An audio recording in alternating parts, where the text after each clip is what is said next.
Jeg har strebet med å finne den siste prosenten av ting. Så jeg skal innrømme at jeg har jukset litt. Jeg har googlet. Jeg kommer til å google litt for å finne de siste. For det er ikke verdt å bruke så lang tid på å finkjemme som det jeg må gjøre. For å finne de 2 survival cachene som er igjen, og de 2 siste statuene i The Lost City. Og survival cache i geothermal-verden. Det er rett og slett ikke verdt tiden. Så skal vi ta Croft Manor som en avslutning for å få siste story. Det gleder jeg meg veldig til. Så jeg er veldig nysgjerrig på hvor disse siste tingene er.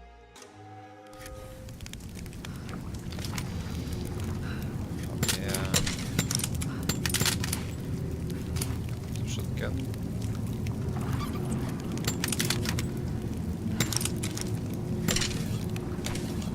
Ja. Greit. Da kan vi jo ta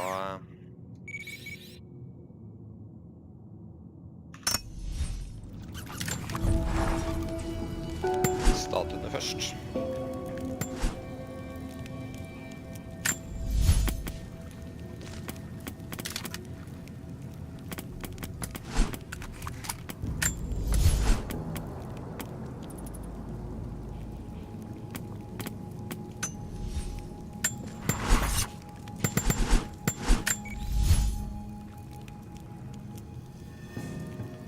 Skal vi se.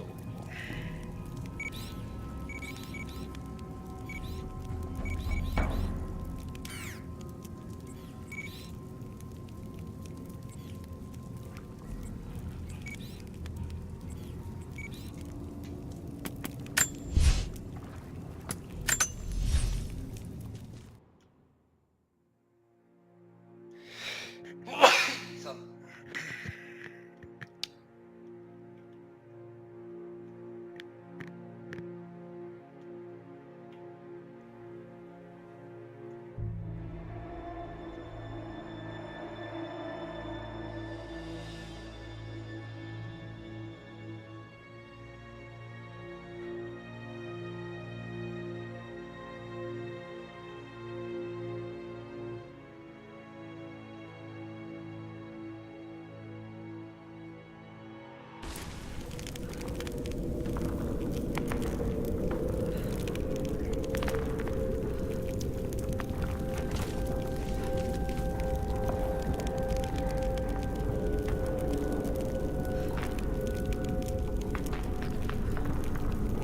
At jeg streamer. Sånn. Skal vi se. Her, ja. Da er jeg litt usikker på om disse statuene glower når vi gjør sånn. Det tror jeg ikke de gjør.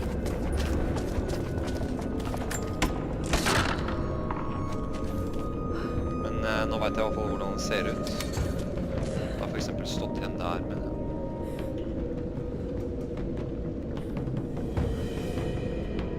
der har vi en. Ikke jeg så den. Ok, skal vi se om han glower. De glower faktisk. Hvor trøtt har jeg vært når jeg ikke har sett den, liksom? Jeg har jo sett overalt. Jeg har kanskje ikke sett opp her, da. Jesus.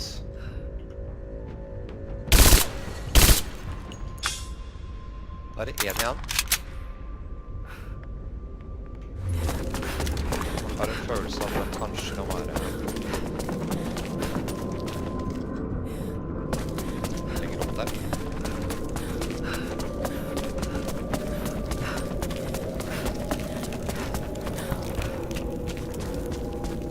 Så jeg kommer meg opp der. Det gjør jeg kanskje ikke.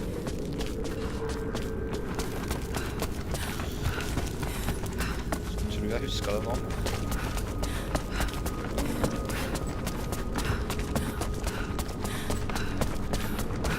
Jeg er litt usikker.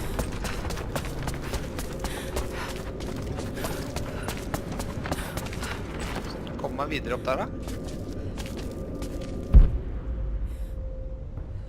Der tror jeg ser den. Det er den. Nei.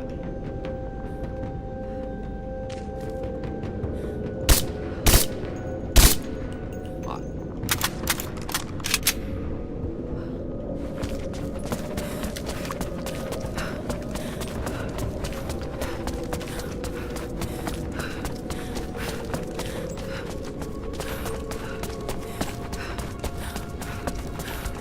Kanskje ta... Kommer oss ikke videre her, kanskje.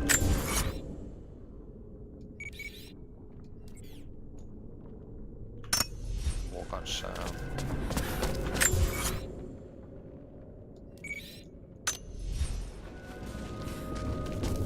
Kanskje litt der. Må kanskje stikke dit.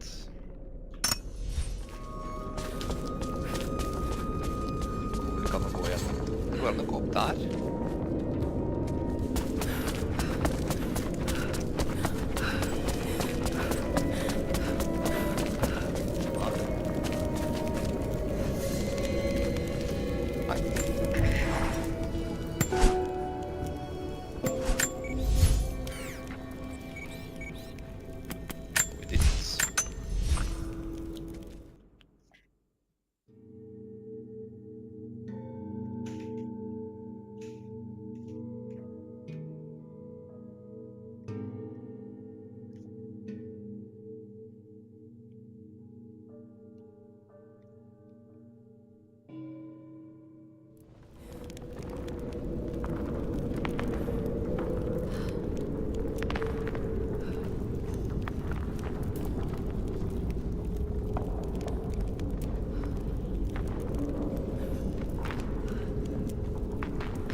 Jeg lurer på om jeg skal titte litt på det.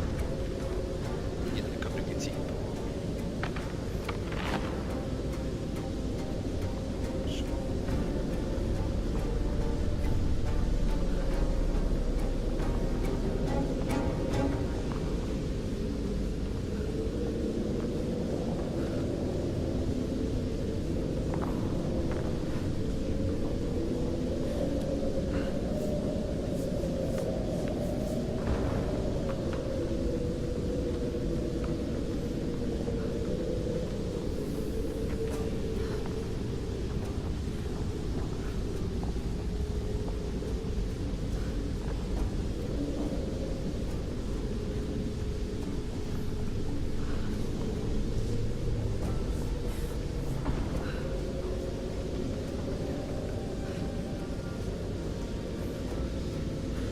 Forklare så mye. Skal vi se.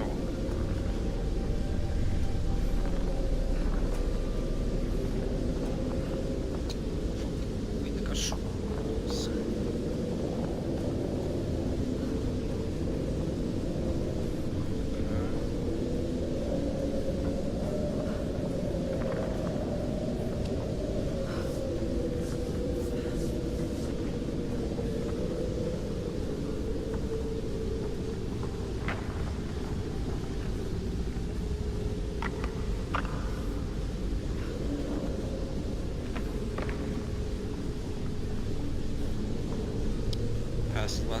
stairs into the next part of the city to the left of the gate.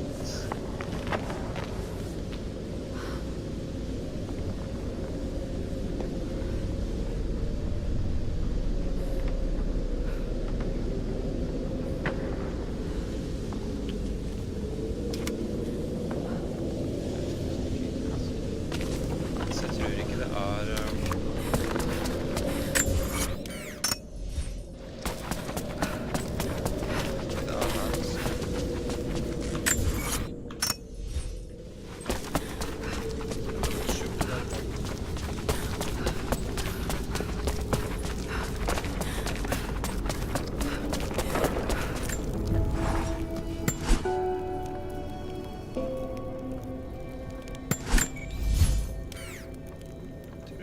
innenfor her, ja.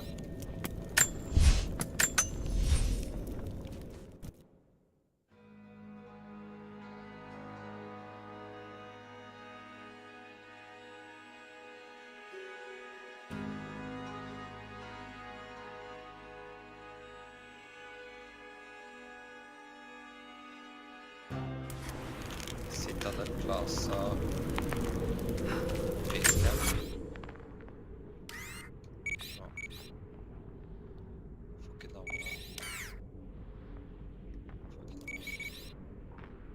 Der, ja. Så det er en her. Den har vi sikkert hatt. Kan vi slåss her.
Lærte jeg hvordan jeg skulle bruke finish moves på gående. Litt sikte. Så mye. Som sagt. Ok, så denne her tror jeg er tatt.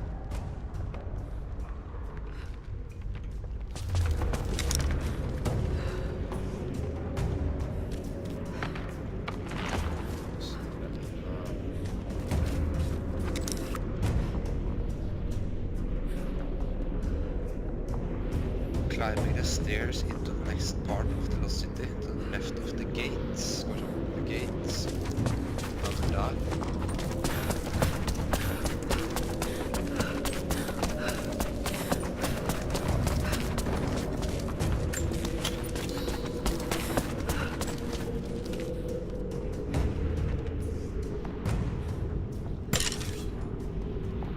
Gate er der.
er jo der.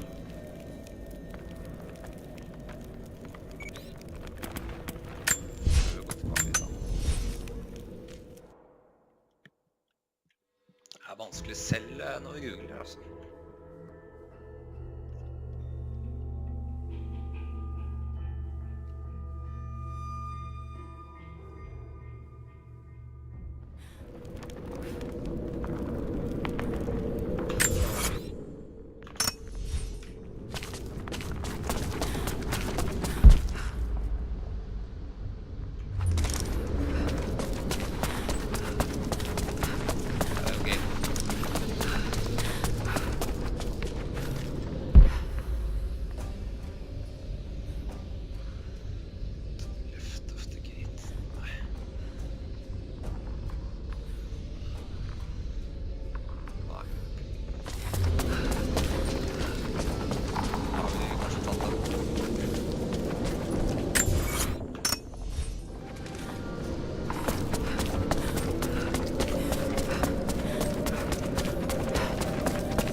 Da prøver vi.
Okay then, while on the roof, the path from the place where the second trebuchet is.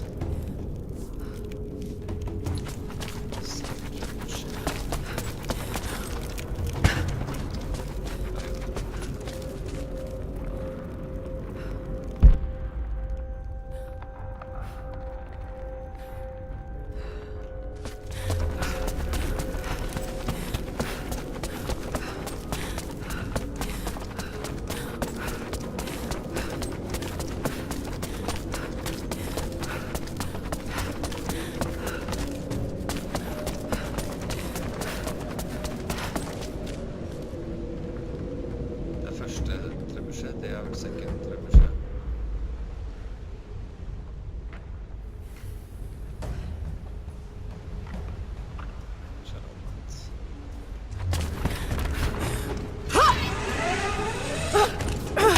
Prøvde jeg faktisk å finne i går.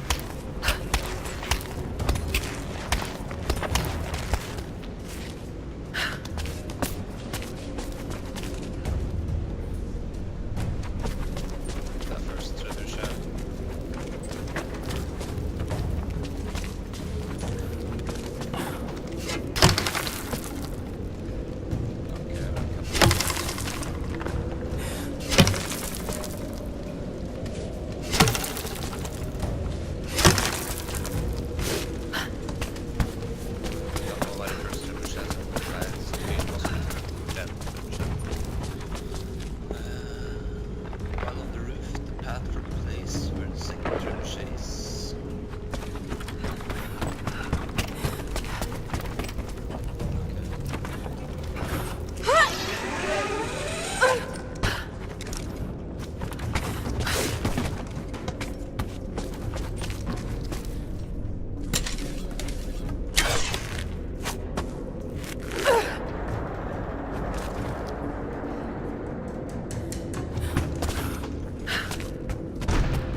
Nay, while on the roof, the path from the place the second trebuchet is towards the gate. You can go left at the end.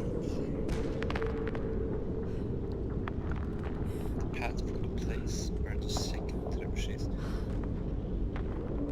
towards the gate. Towards the gate. Det er key for. Gate er jo der. The second trebuchet. Det er gate.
tak her da? Towards the gate. Det er ikke noe tak som går borte her. Og ikke mot oss her. Der da. Det stopper jo der.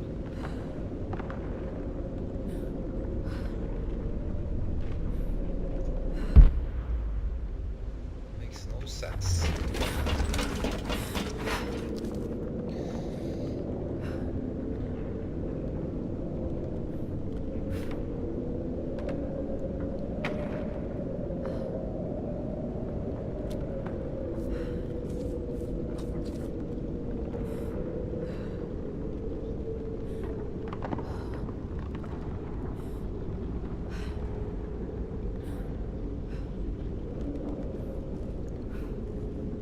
Front of the first gate.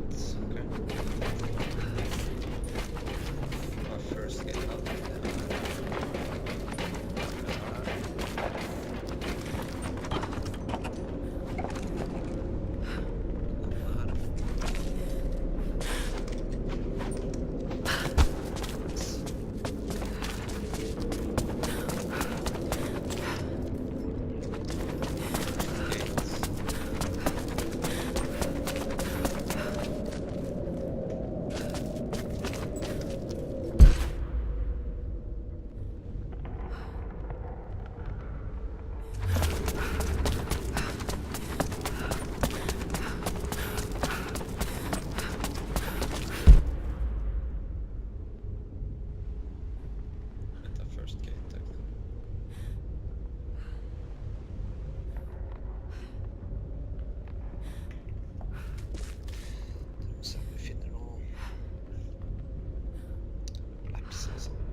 Next two are in the stone courtyard past the gate.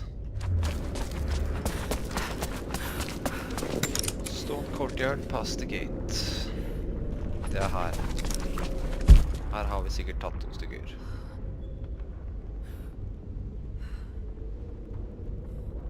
Vil jeg tro.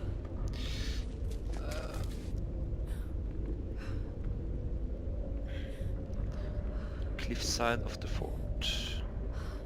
Say up on top of the wall. Den har jeg tatt, tror jeg. To reach the last two, you'll need to climb on top of the roof above the campfire. You'll find one resting on the ledge of the building, the second gate. The final statue overlooks the city and is on the roof of the building.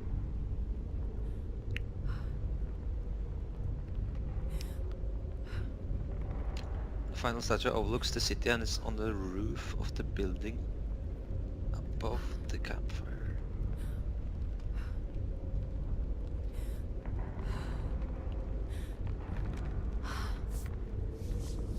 Ok, prøver vi å se om vi har fått den.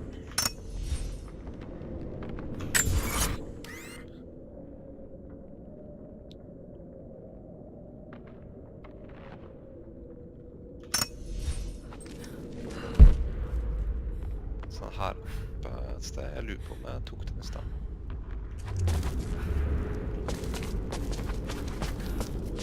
Kommer vi oss høyere opp her da.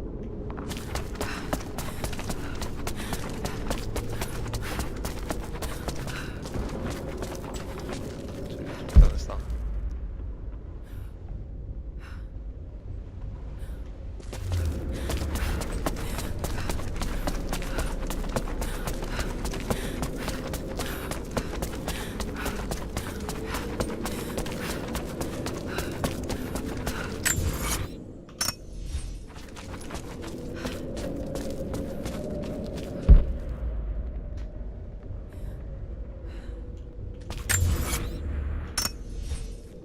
Hva er det der oppe da?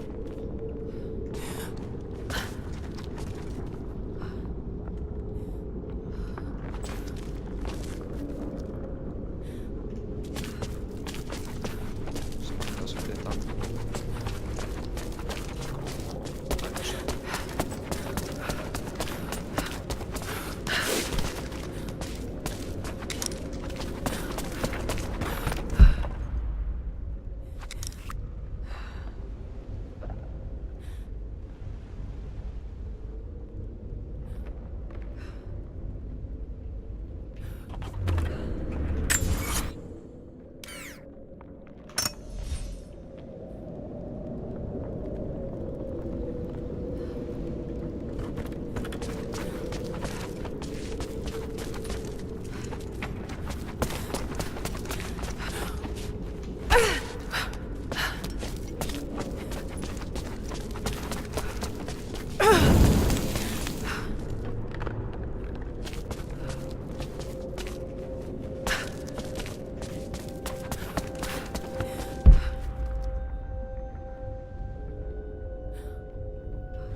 Damn!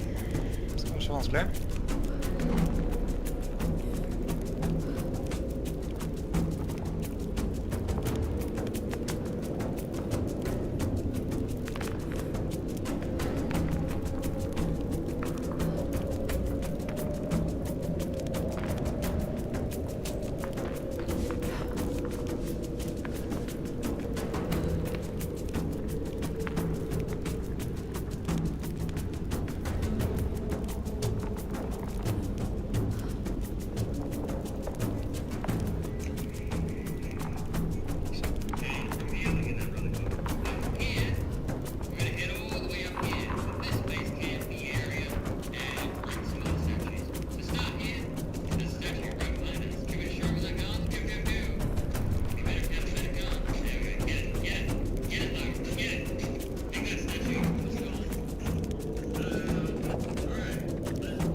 tatt. Så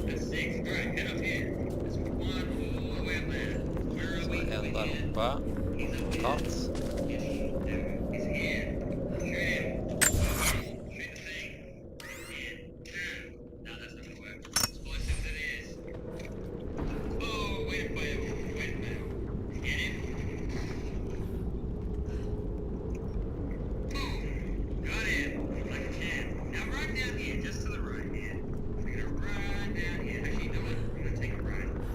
Ok. Han løp hit. Så bestemte seg, så løp han hit. Ok. Her.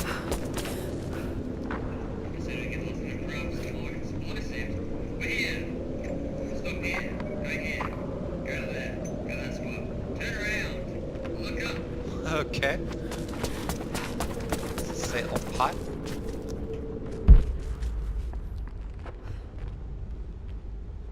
Ser ikke noe.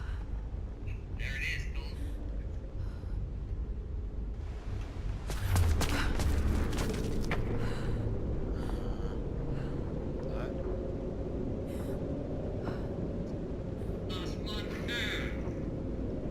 Den er tatt. Den er tatt.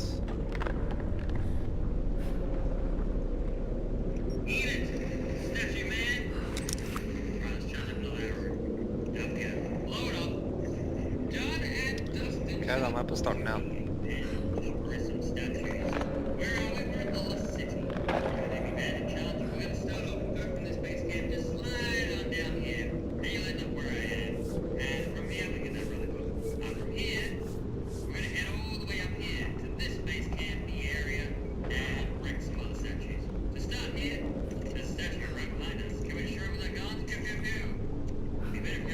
Ok.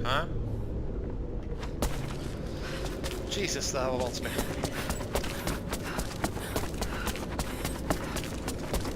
Sjukt vanskelig. Nærmeste camp er her. Det gjør vi nøyaktig, sånn som denne guiden viser oss. Begynner der.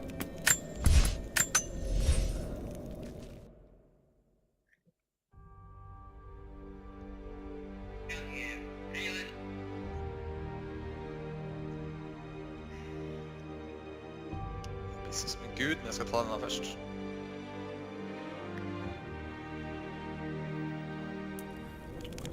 Ok. Det her.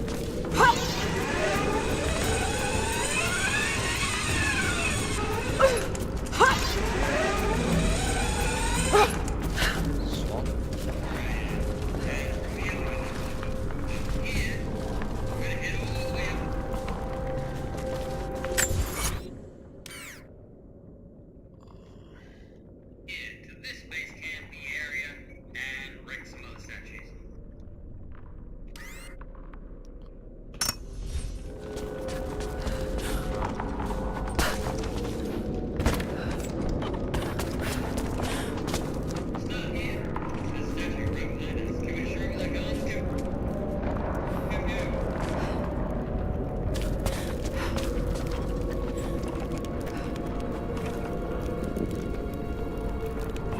Der borte.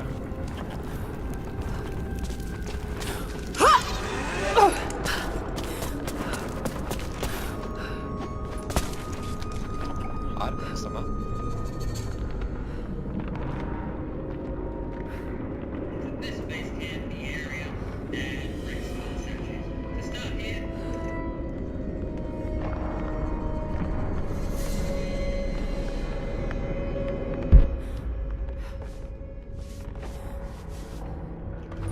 Stemmer.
her.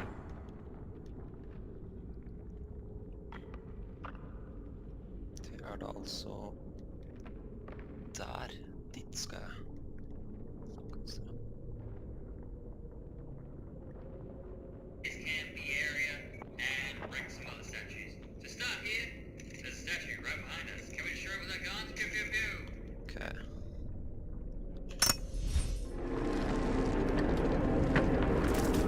Statue her. Her eller der.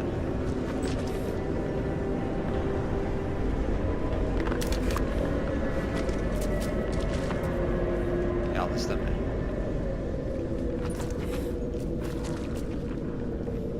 Så den har vi tatt.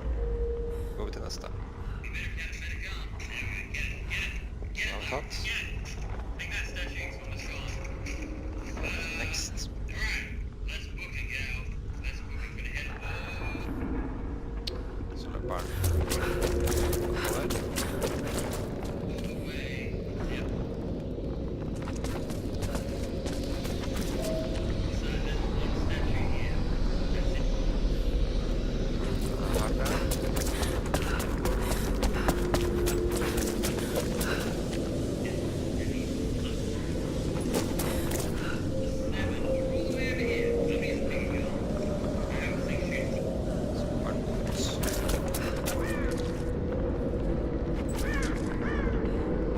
Der, ja.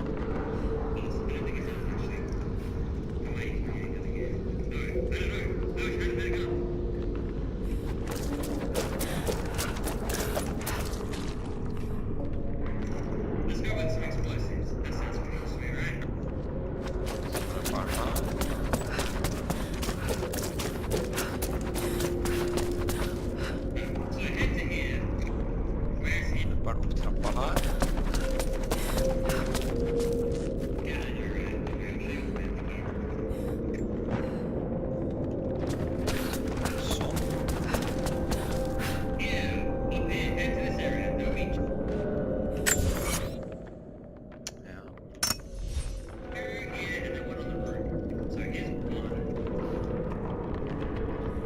Det var en her, den har tatt.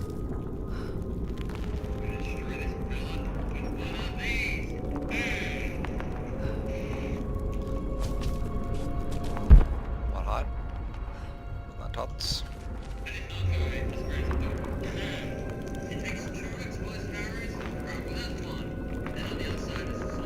Så går den videre. Så er den her, den har vi også tatt. Jeg er spent på den siste jæveren her, altså.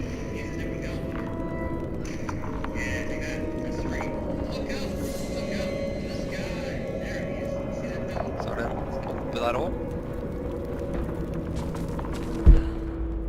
Der var den. Jesus Christ! Der var den endelig. Fy faen. Hvorfor har vi ikke sett den?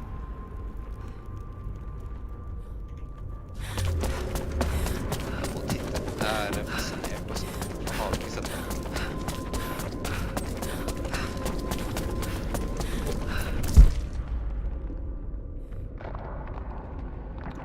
Den lyser ikke. Den lyser faen ikke. Det er den.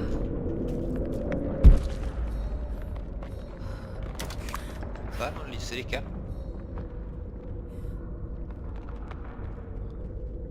Hvorfor lyser den ikke? Det er ikke rart vi ikke fant den.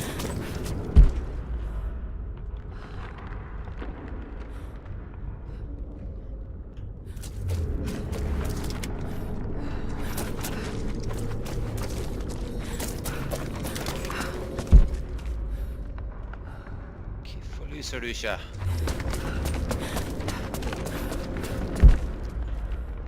Der lyser den. Er det fordi du må ha en viss?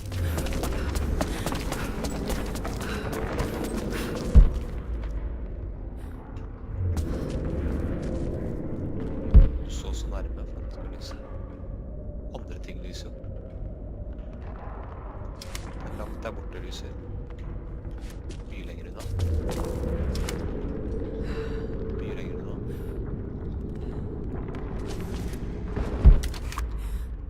Lyser faen ikke.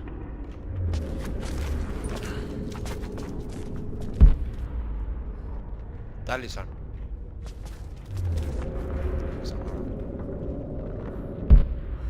Her lyser den.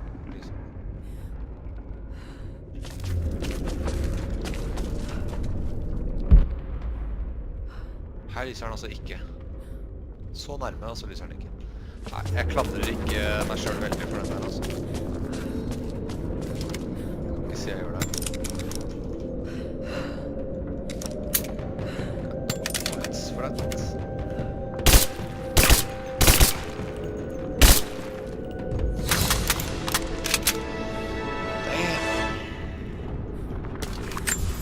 Da er det 100% her. Yes. Så da er det bare Geothermal Valley igjen. Finne den.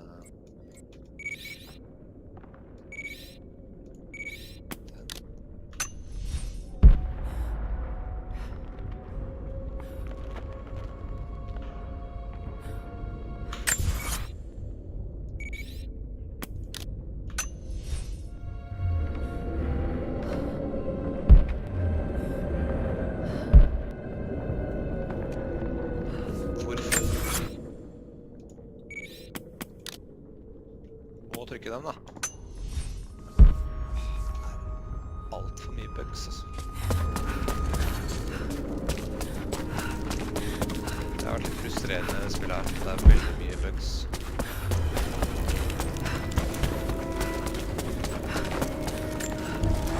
Så skal jeg bare kjapt pisse.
Liksom 100% alt her.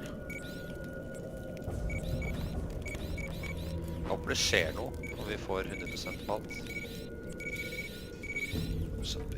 Så buggy. Se her. Liksom suger seg til steder jeg ikke vil ha den. 98%. Fikk vi så vidt lov til å se. 100%. 98. Ok. Og det å finne survival cache, 2 stykker, som blinker i bakken på en viss avstand. Nei, det gidder ikke å bruke en dag på å finne den. Så da har jeg en guide her.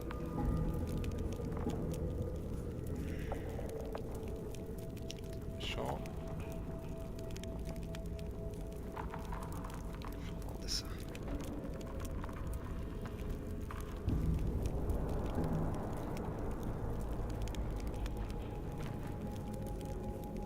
Skal vi se. Der har vi den.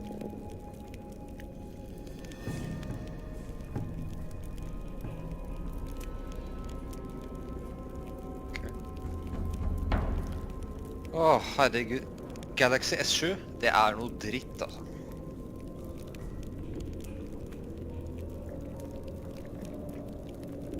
Sånn. Jeg hater teknologi hvor alt bare starter av seg selv. Prøver å skru av alt, men det er en fulltidsjobb å drive og skru av ting som skrur seg på automatisk. Se. Vi får se hvilken noe her. Fordi vi er på sånn fast travel, ok. Da stikker vi... stikker vi litt... Eller... Hvor stikker vi nå? Det sentrale området her.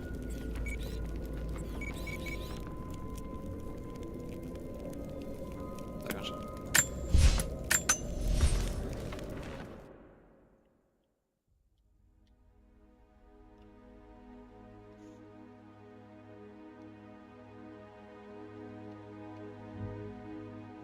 Da har jeg et kart her.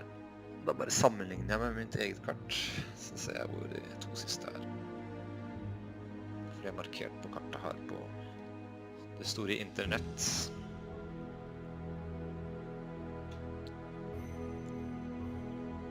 Jeg kunne også funnet en sånn backpack. Gud vet hvor den ligger. Med alle bugs og som er i spillet her, så kan det godt hende jeg hadde gått over den backpacken uten at den hadde lyst.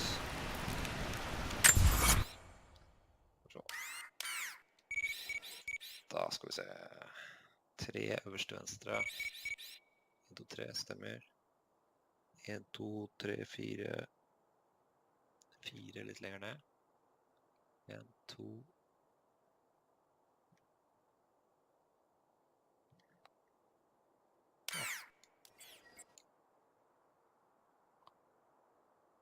Det virker som vi har hoppet til rett plass i hvert fall. Det skal være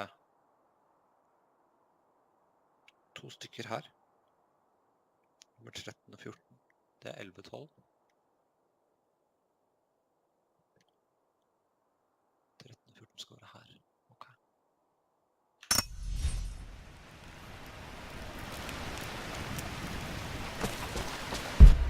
Så det var inni her.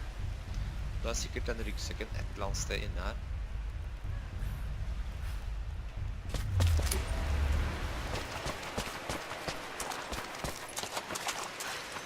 Hadde tatt meg en evighet. Hadde ikke skjønt at jeg skulle komme til en sånn... Hva kalles det?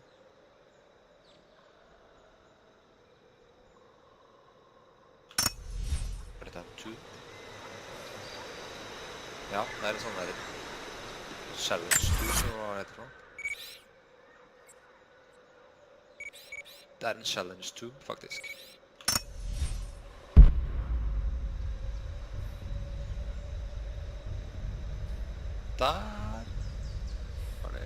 Der er ryggsekken, er det ikke det?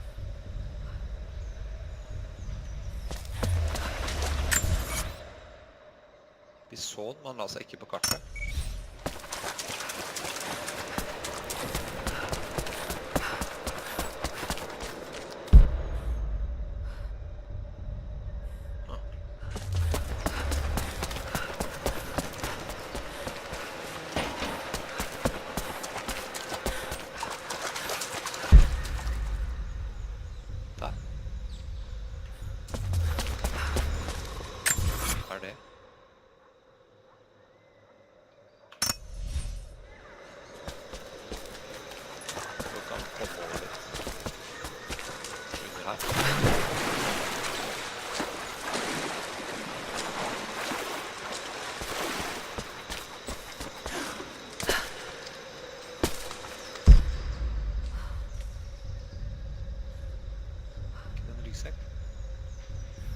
Det var det. Det er søren meg en ryggsekk.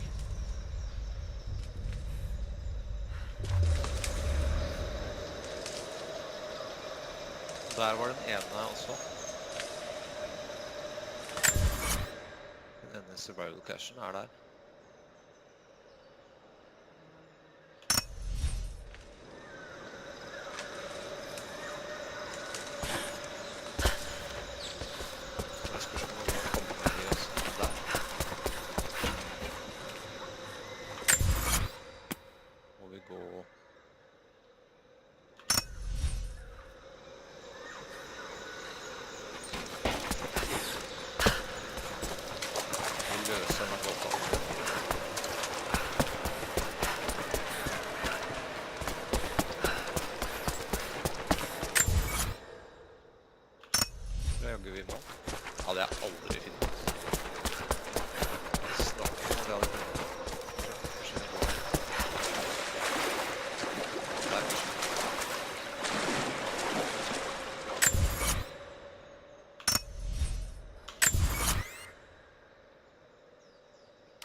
Subway.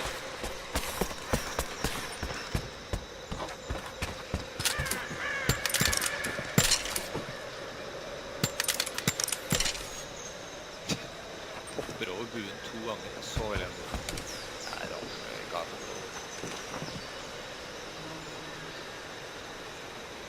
Se hva dette er nå.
Kanskje jeg rett og slett må gå herfra og så inn.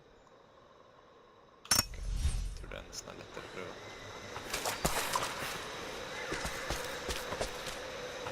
For selv om jeg kommer opp der, så hjelper ikke det meg nå.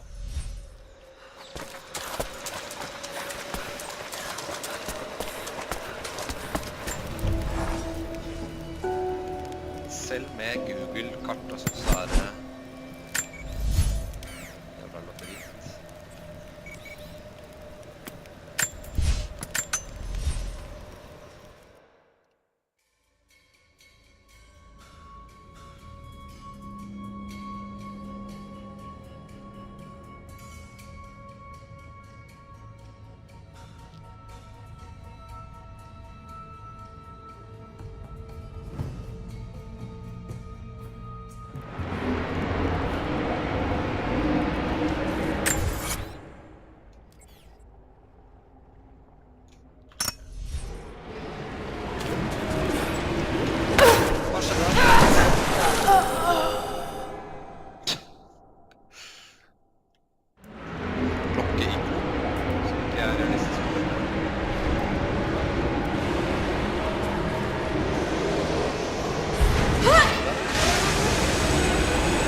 Damn.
Damn.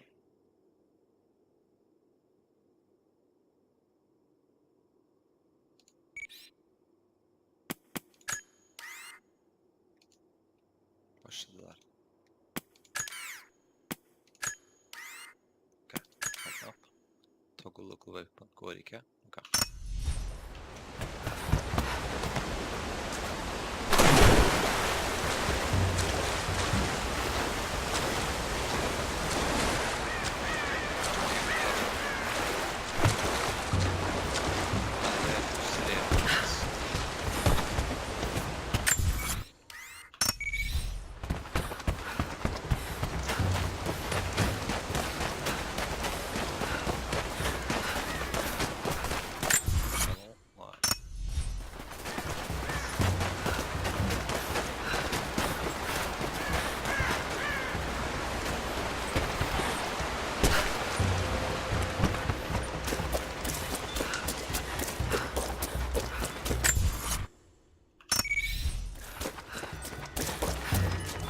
Knappen funker hvert 4. gang.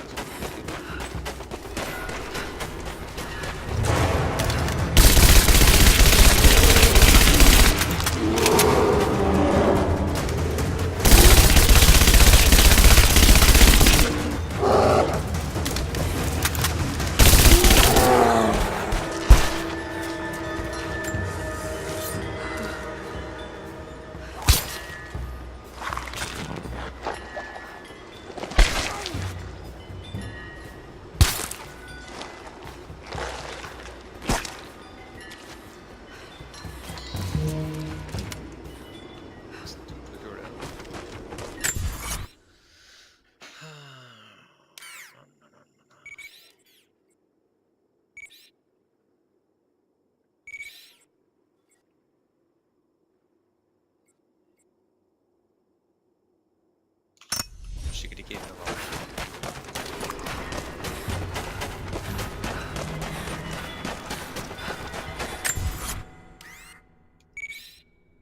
Nei, det går vi over til.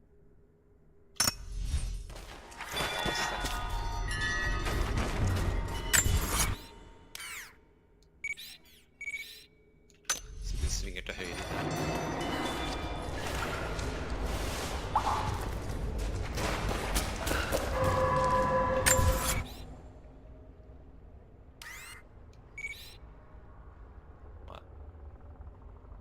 Nei, da tror jeg vi var riktig. Infirmary dit vi skal.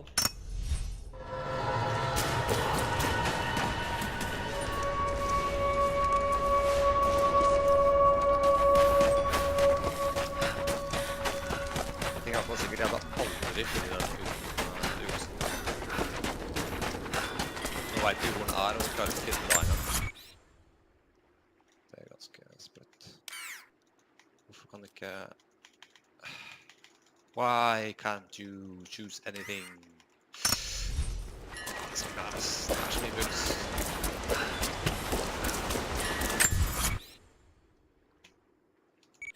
Der. Så jeg bruker den. Veldig viktig. Det er høyt oppi der.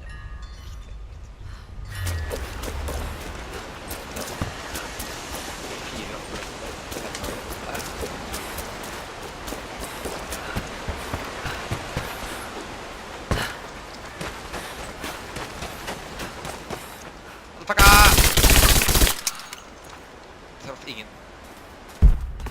Absolutt ingen.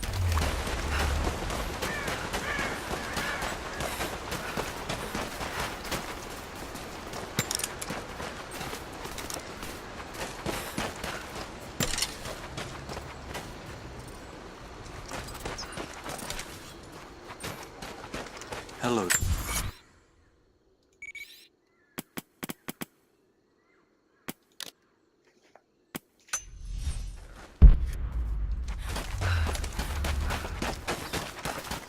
Alexandra ran here. We defeated the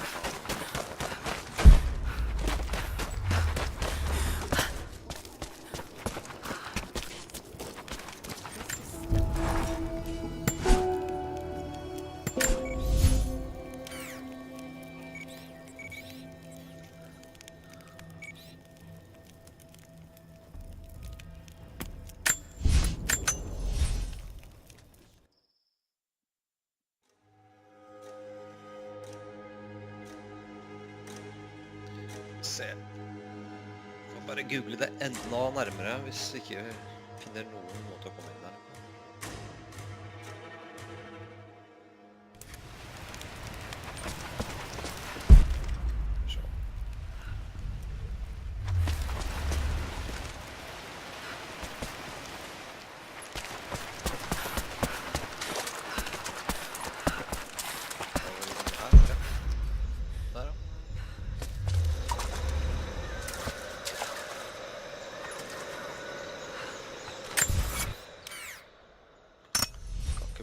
Kartet er liksom, det er erasa fra kartet om den her. Nu ser vi har gått her. Det er en inngang der. Det er jo sånn vi kom hit, men jeg klarer ikke å finne den.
Vann her.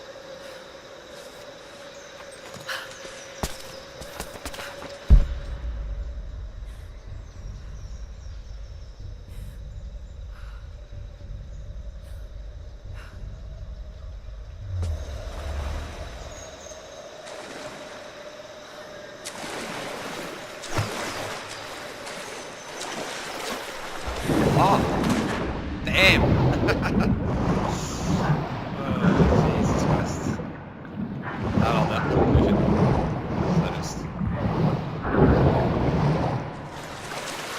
Det hadde jeg aldri funnet.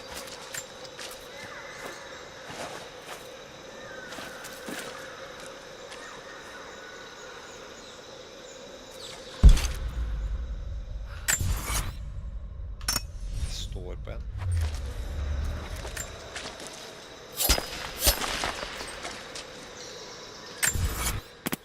Last motherfucker.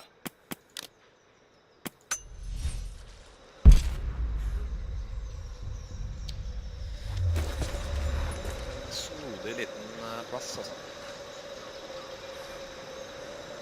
Jeg kunne jo spilt flere år før jeg hadde funnet det.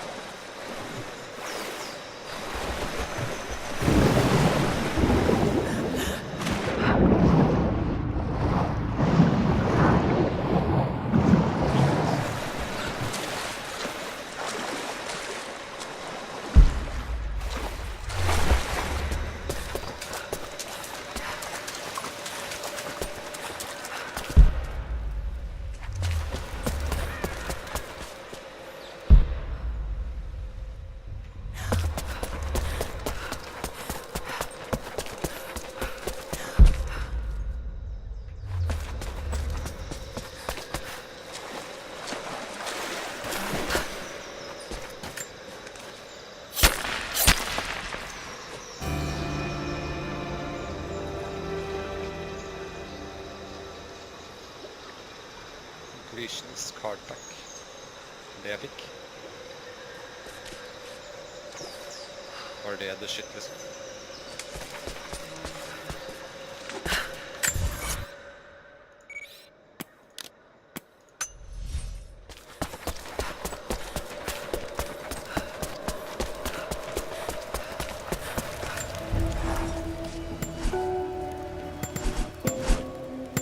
Se på den hagla jeg fikk.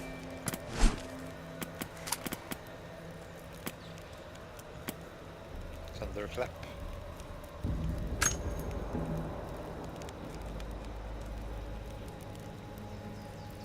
Åh, maks damage da.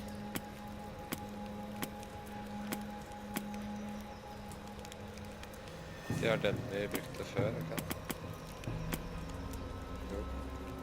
Så han hadde sykt bra hagle da, skal han ha for.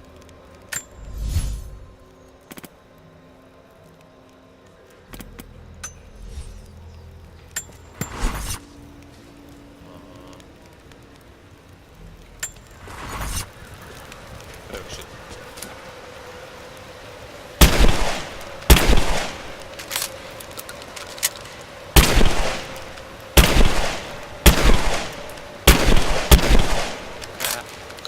Ja.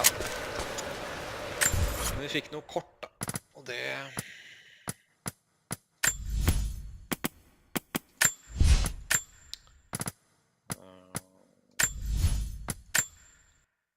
Jeg forventet litt mer, til litt mer skulle skje. Jeg tok liksom alt. Jeg finner absolutt alt. Place.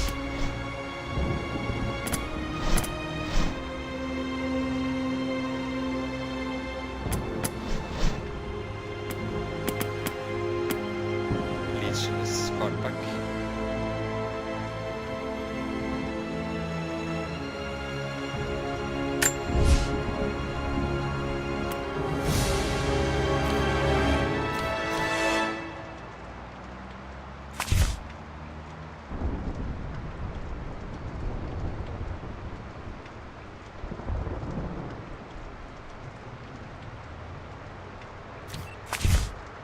Hva sa kort da for?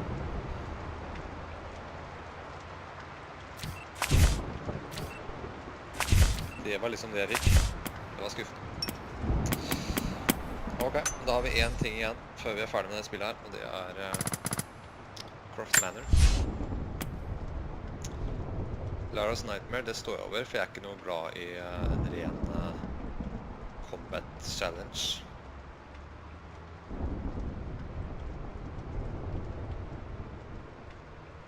Kanskje jeg gjør den off-stream, men jeg synes ikke det er så interessant.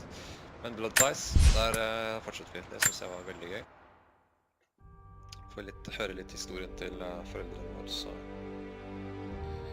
fortsetter vi fra i går.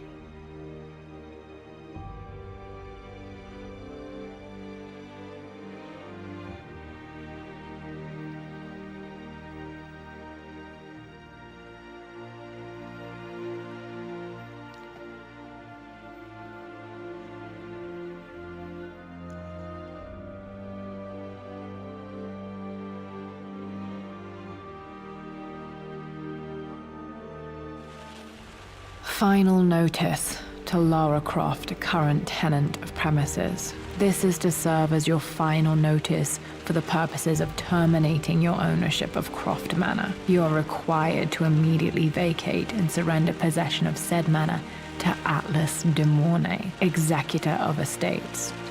Lara, it is unfortunate that you have forced my hand in this matter, but so be it. As you know, your parents appointed me executor of the estate in the event of their absence. Since your mother disappeared, her death was never technically declared. And given the circumstances surrounding your father's death, it's no surprise that he never drafted a formal last will and testament to account for this circumstance. Unfortunately, you have no legal claims to the estate. I'm willing to negotiate a modest monthly stipend from your trust, but only if you leave the manor by week's end. Don't fight me on this, Lara. Your mother wouldn't want that. Sincerely, Atlas. There has to be a will or some kind of evidence of what happened to Mum in the manor somewhere. Dad's safe. Skal vi se da. Nei, han har ikke registrert det vi plukket opp i går. Og jeg gjorde sånn her. Akkurat det går ikke an å save her. Derfor. Ok, men det var ikke så mye da. Så det får vi plukke opp om igjen.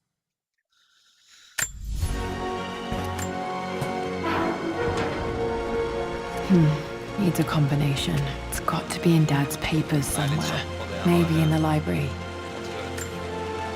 My birthday crown. I was so proud of that thing.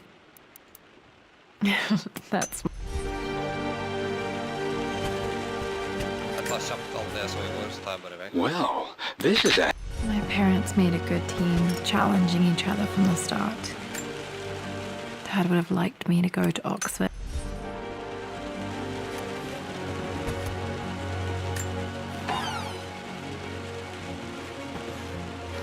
Så da er jeg litt mer nøye hvis vi begynner å nærme oss dit jeg kom i går. A picture with Dad and Anna. Never liked wearing dresses. This is probably my grandfather Benjamin.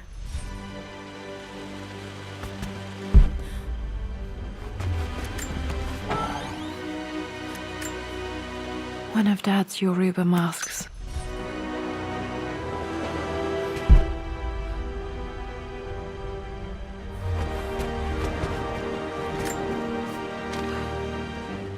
I finally introduced.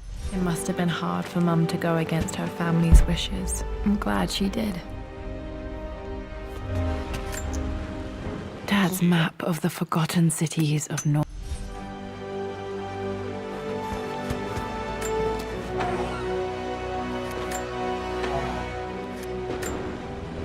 Dad's book about immortality myths might be useful.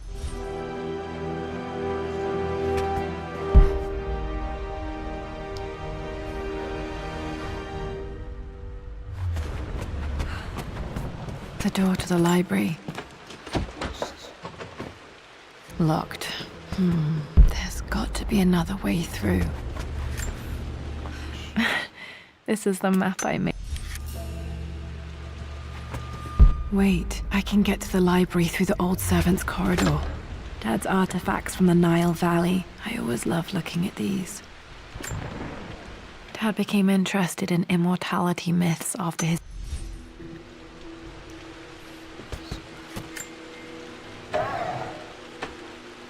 Too dark.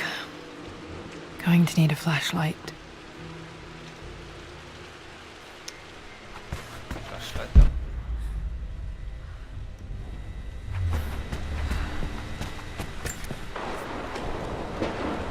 Hi, Dad. I've been thinking about Mum lately. Så vi går.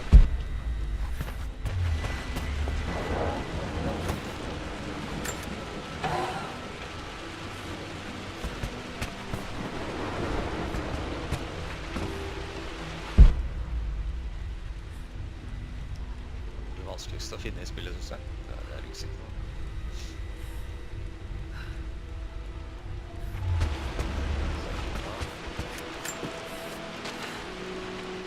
Lara, I've reviewed the report from your therapist. I have to say I was surprised to see... Karen vår som ikke vil oss så vel. Synes vi er en useriøs... Well, hello there, Sir Lancelot. Don't worry, I won't be borrowing your sword this time.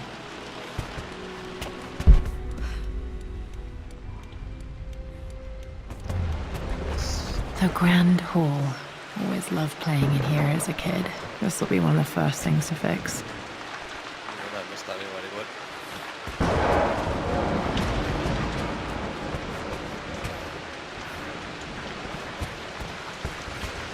Lara, you know the West Wing is off limits. I'm sorry, I just wanted to see... We've been through this. Was Mum's room in here? Just stay out of there, darling. Dad was always so protective of the West Wing.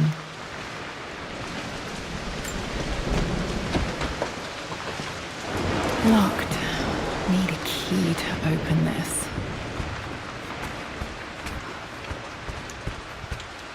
Key. Det vi trenger her da.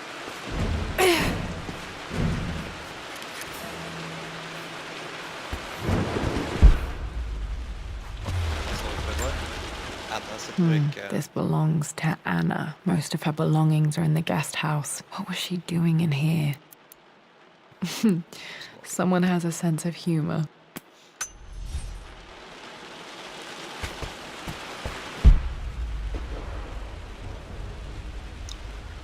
Da. Hva er alt fra her da?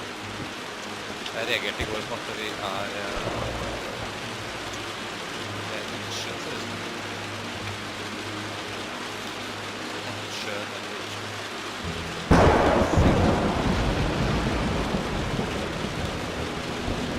så ser du bare det ser ut som Nordsjøen eller vann.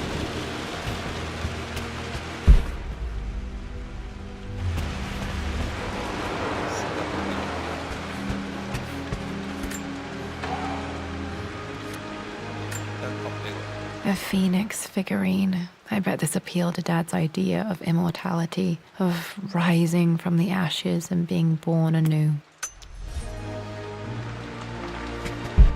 Den far vi hadde, ja.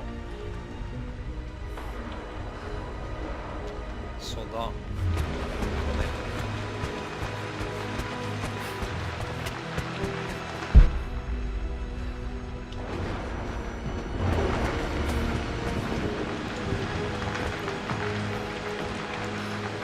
What are you doing? Sitting there on the floor, Mistress Lara. Looking at the compass, thinking. What about, if I may inquire? Just thinking about discovering faraway places, about finding adventure. I'm sure you will, my lady. You've the soul of an explorer. But don't grow up too fast.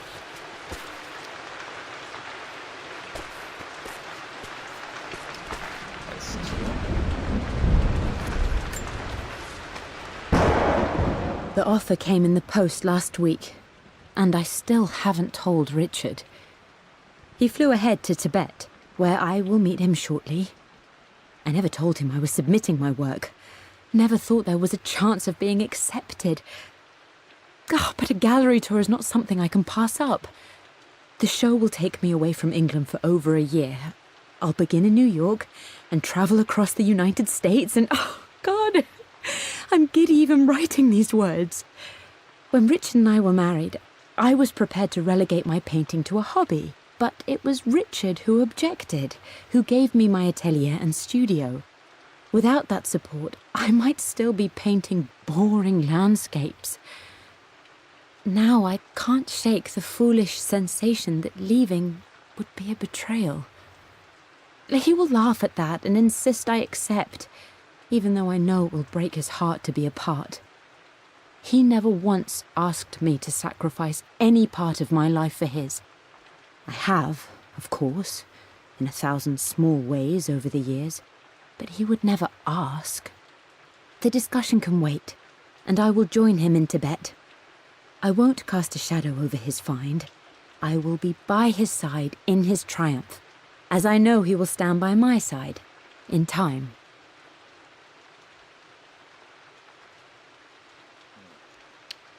Så hun levde ikke lenge nok til å få sitt eget galleri, eller reise rundt.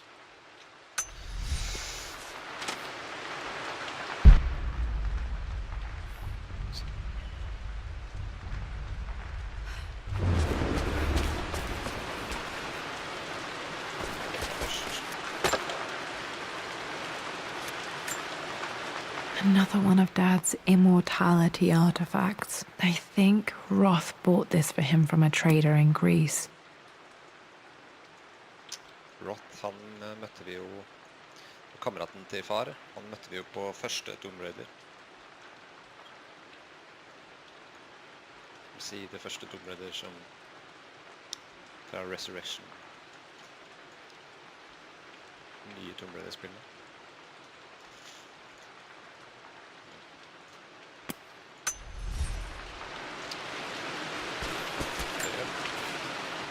Lara, since your return from your expedition to Yamatai, I've grown increasingly alarmed at your erratic behavior. I can only assume you suffered some kind of psychological trauma and are only acting out as a call for help. I want you to know that I hear you, loud and clear. Anna and I agree that it's time for you to be evaluated by a professional. I took the liberty of arranging an introduction to a highly qualified colleague of mine. You should be receiving the details in the post soon. I want to impress upon you the importance of this, Lara. As executor of the estate, it is my duty to see that it is left in capable hands. And if I may be blunt, you're acting like your father when he was at his worst. He nearly lost the manor himself in those days. I'd hate for you to repeat his mistakes. I encourage you to embrace the help I'm offering. Sincerely, your uncle. Onkelen vår var ikke helt inne i det der Tomb Raidinga som vi drar med. Jeg synes det var litt dumt da.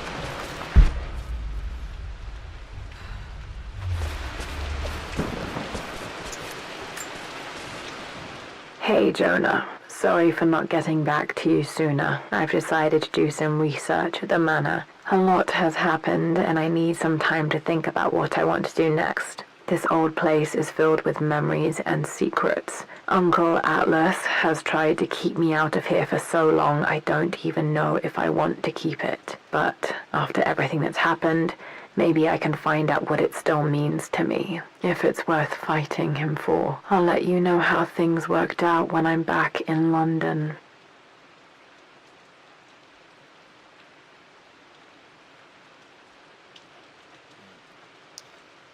Ok, så dette før, rett før det spillet her startet. Da vi dro ut til Syria.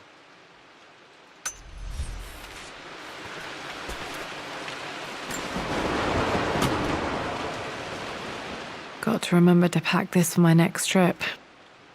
Der har vi flashlighten. Hva slags flashlight er dette? Den var skikkelig old school.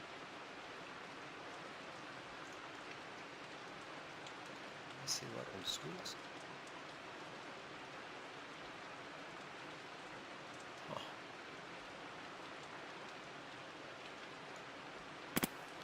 Det sånn som du kan feste på skulderen, kanskje.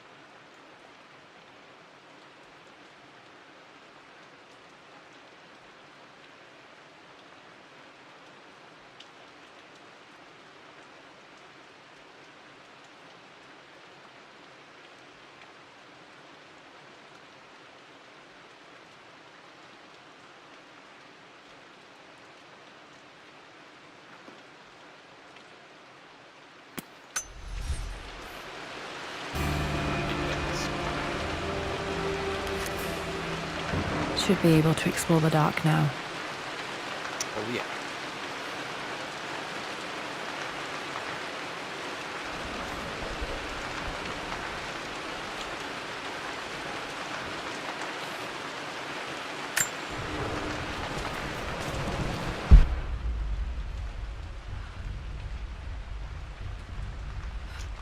Så det var ikke noe mer spennende her, altså.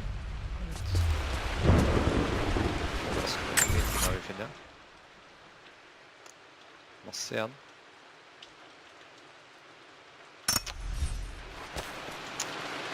Det er bra, for jeg digger det spillet her på mange måter. Spesielt med story og items.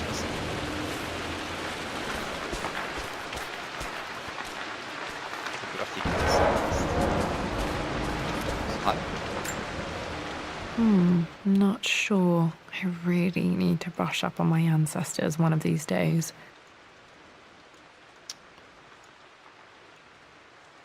En family member, kanskje?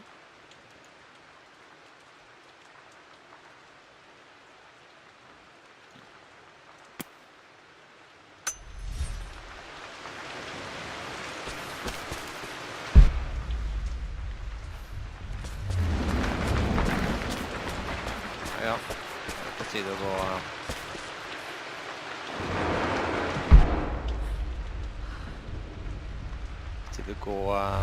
the servant way. Skal vi se.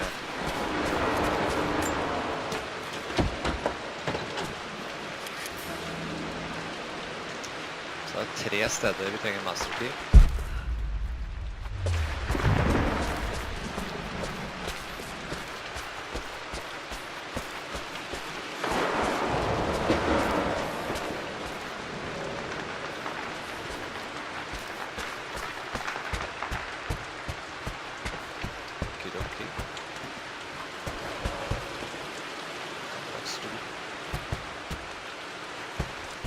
Jeg så på disse maleriene i går, det er veldig fine, faktisk. Så på alle sammen.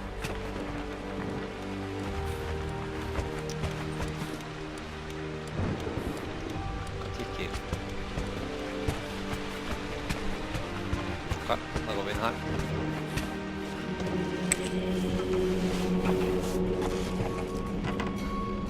Library next. Her er den. Amelia, the news has reached Mother.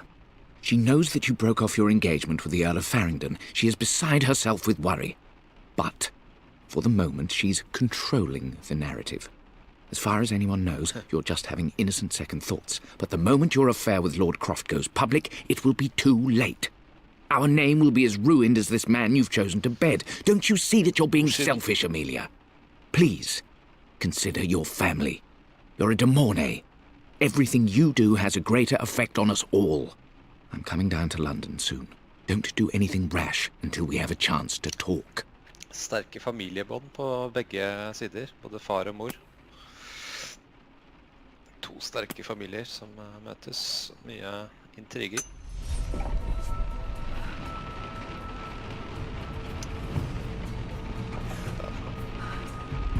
Boksemann.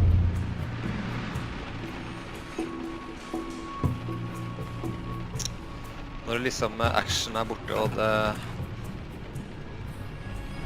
blir mer puristisk grafikkopplevelse, så minner det ganske mye om Resident Evil 7. Det er det rangerer jeg som høyere enn det spillet her. Det var utrolig bra. Så jeg liker slow-paced gamingen mer enn action.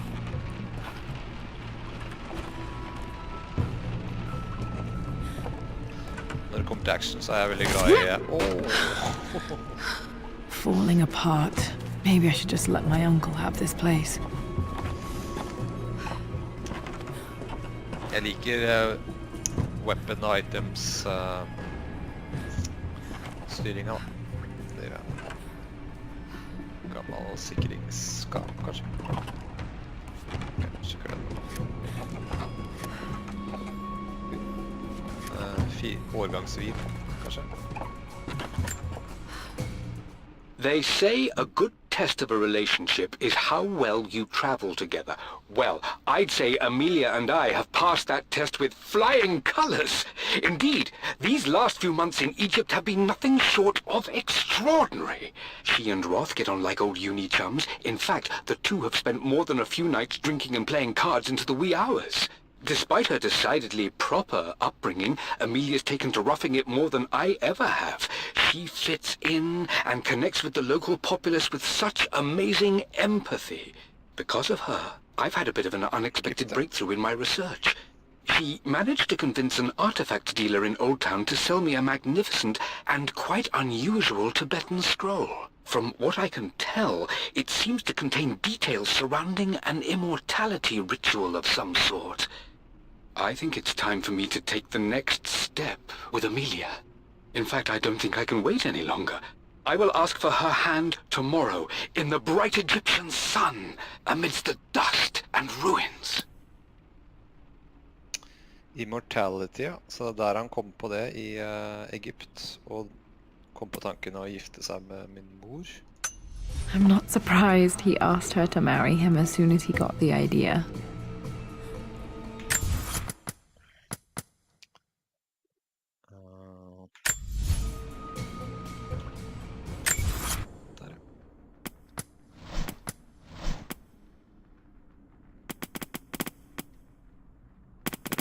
Oversiktlig.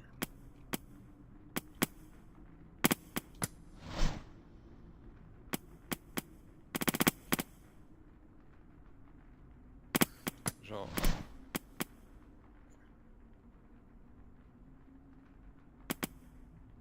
Der. Den. Dad became interested in immortality myths after his expeditions to Egypt. Oh ja. Så var det Egypt mye skjedde da. Alright. Kommer sikkert ikke inn. Master key, ja.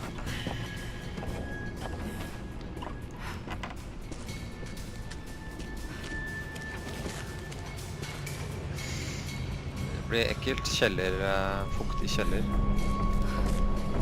Spindelvev.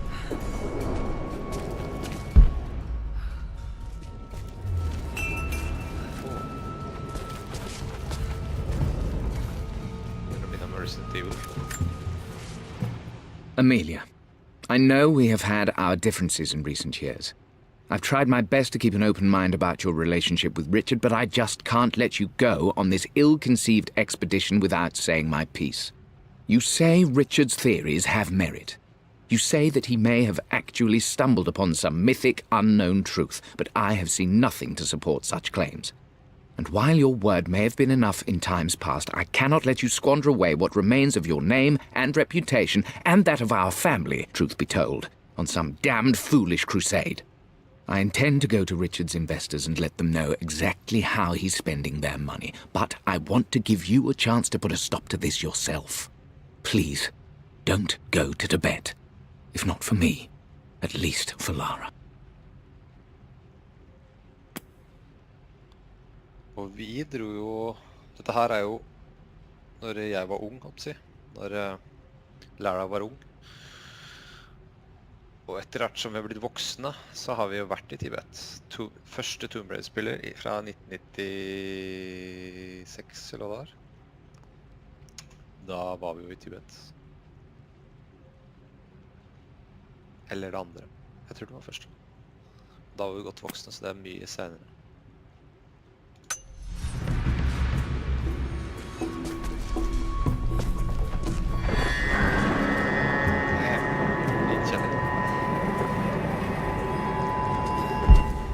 Still just as creepy as I remember.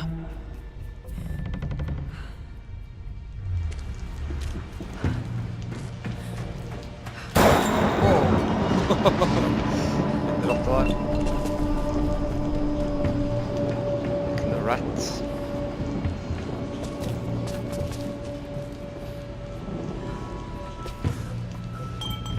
Lysestak inn her. Lys tror jeg ikke skal tenne på, da brenner vi vel ned hele batterien.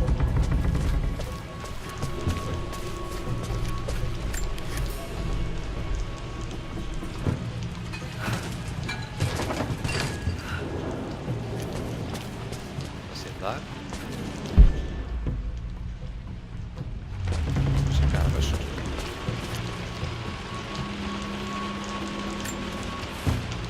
My lord, I hope this missive finds you on a successful expedition and in good health.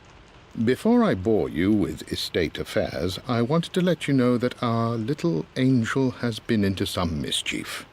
As always, I indulged her in our usual game of chess. Over the course of the game, she broached the subject of her mother. She's having trouble remembering her now, and wanted to enter her ladyship's atelier, which you sealed off, to play on her mother's piano. It enraged her when she wasn't allowed to go in, of course. For someone so young, she has such strong emotions. Later in the day, she set a trap for me. In the walk-in freezer, of all places. Before I knew what was happening, I found myself locked inside. Mrs. Sheffield discovered me an hour later, shivering and somewhat peeved. It took us an additional hour to find Lara in the grounds. I know all her hiding places, of course, but this time she really did not want to be found. Call it years of observation, but I can tell when she's out of sorts. My lord, if I may be so bold, she misses you fiercely. She is lonely for her father. Please consider a call as soon as you are able. Det han butleren som gikk rundt I Tomb Raider 1 eller 2, husker ikke, kanskje 3. Og da kunne vi faktisk stenge den inne I fryseren når vi var voksne der også. Det var sikkert litt sånn retro-tankegang. Det var en morsom greie. Poor Winston. I remember being so angry. He was always so patient with me. De der røykeeskene, altså. Sånn stjerne på. Russer kommunistsymbol. De overalt. Og Anna røyker der, tror jeg. Anna sin røyker der.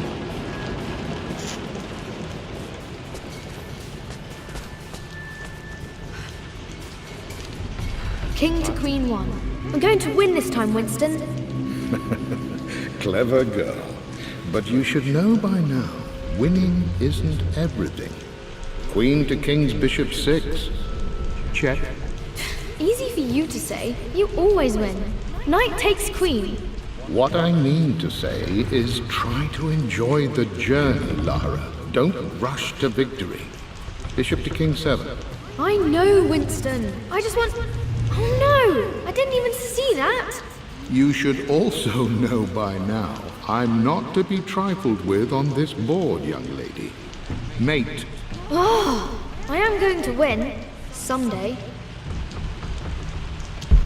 Det var faktisk om min egen oppvekst. Bortsett fra at jeg ble jævlig irritert når jeg lot meg vite. Når jeg fant ut at de lot meg vite.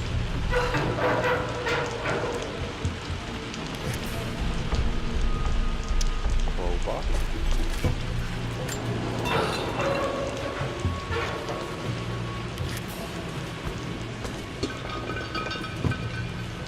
Skygge.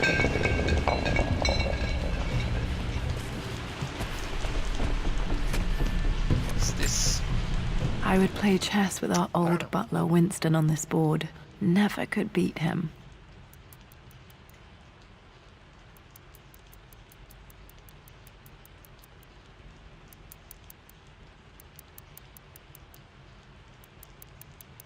I always chose white. Maybe if I let him go first once in a while, I might have won.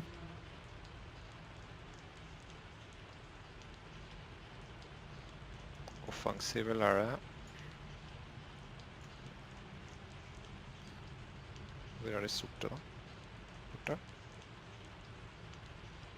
Sorte er borte.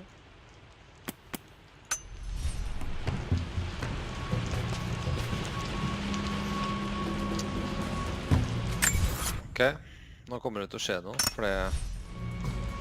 Nå har vi sjekket alt. Nei, vi har ikke gått med det her.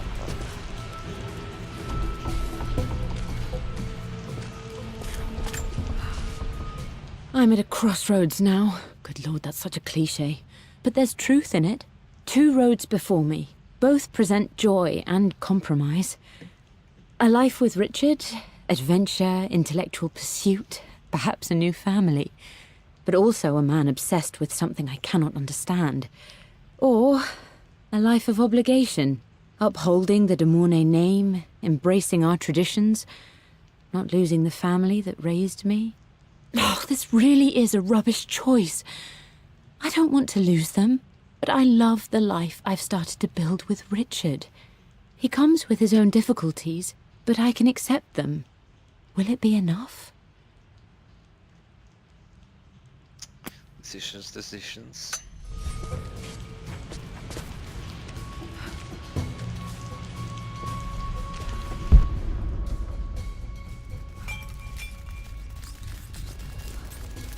Dit.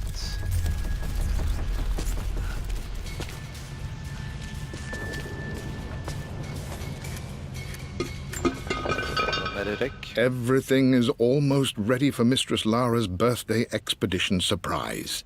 It's been a bit of an all-hands-on-deck effort organizing the affair and keeping it secret.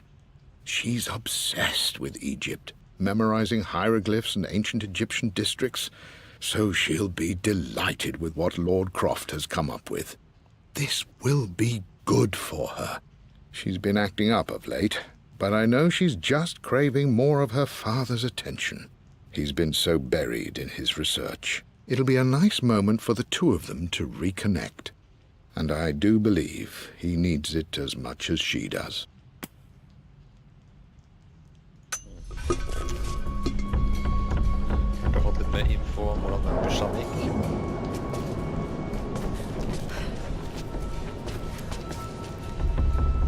Ok, det kan vi flytte.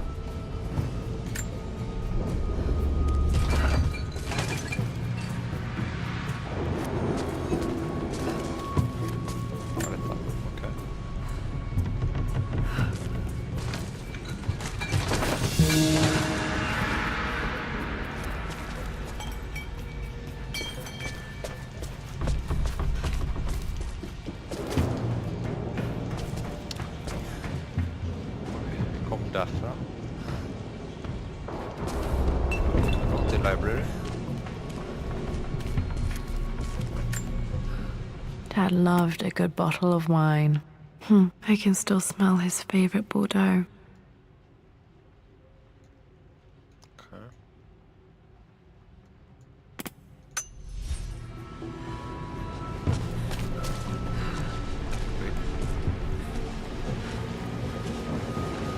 Dad, this is it! The basement of despair! Indeed, Lara. Muster your courage, for this is the only path to the Library of Infinite Knowledge. Look there! See the string? An ancient Egyptian tripwire. The Keepers of Knowledge want none to disturb their treasures. We must tread carefully. Let me lead. I know how to spot all the traps. I'm sure you do, my darling. Lead on.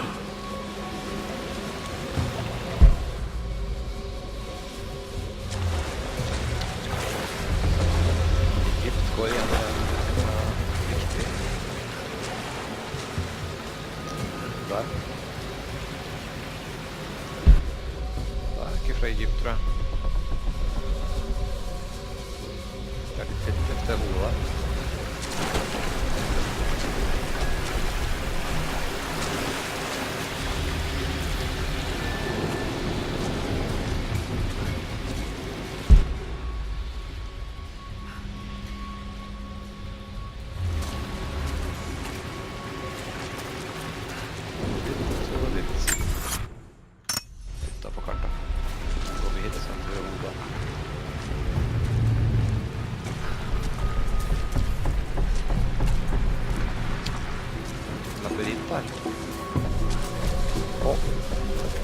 Der er jo en felle.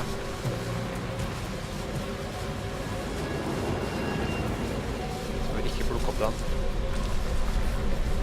Water damage from the main hall above.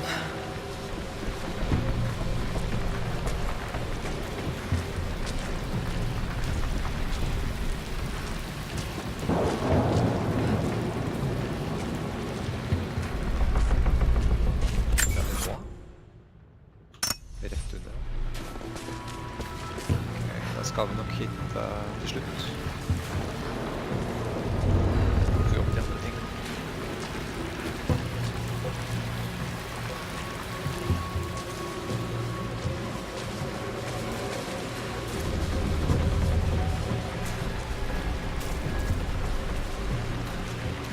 Det feller kanskje de har laget for lenge siden. Vi ser hva som er her først.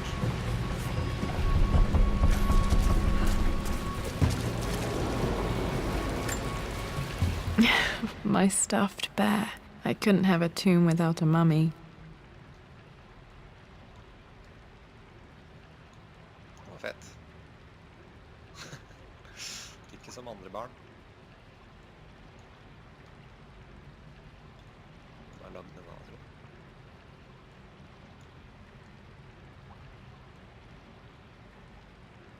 Det er far som har lagd den. Kanskje.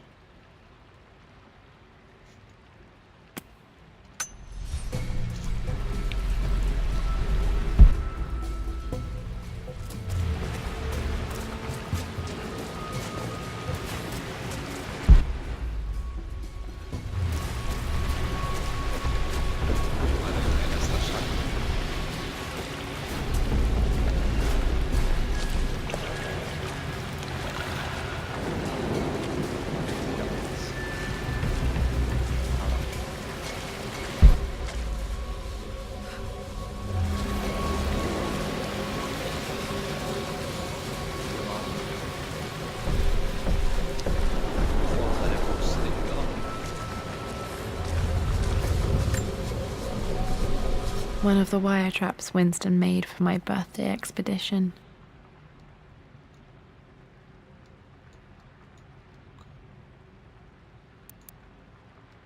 Winston used my hair ribbons to make this. He and Dad put a lot of work into this birthday surprise.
This bust of Anubis was from Dad's Egyptian collection. He must have put it down in the basement for our little expedition.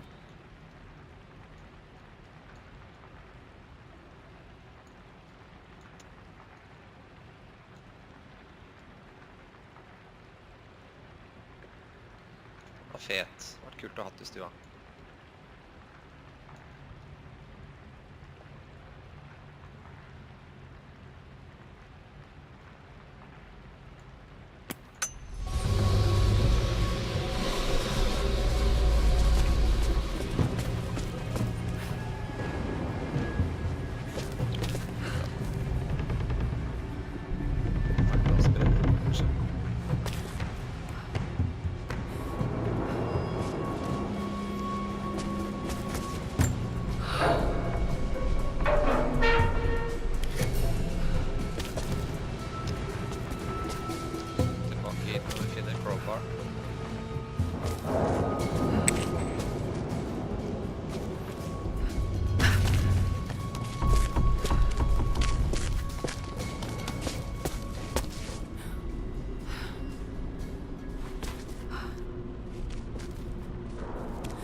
Amelia left tonight. She packed her suitcase and walked right out of here, and I didn't even notice. Like those days in the Oxford Library before we even met, I just had my nose in a book, lost in my own world. I am such a fool. I have let my obsession with this damned ritual of long life rule my better judgment for far too long, and it may already be too late. How could I have not seen this coming? I've made this mistake over and over, always putting my research before my personal life. But it's never hurt like this before. I simply cannot live without her. If I have to give up this accursed quest that has plagued me for so long, then so be it. I am going after her, right now, tonight. Trouble in Paradise.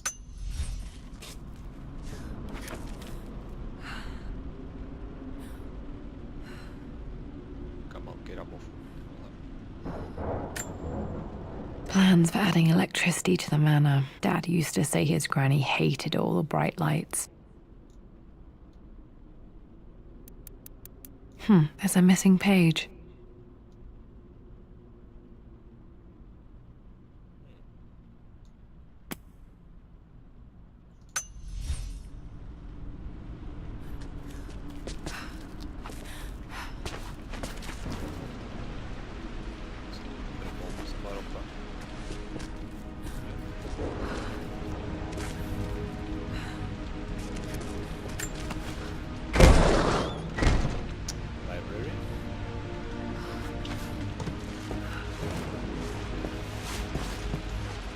Okay, Dad's ledger has to be in here somewhere. Hopefully it has the combination to the safe.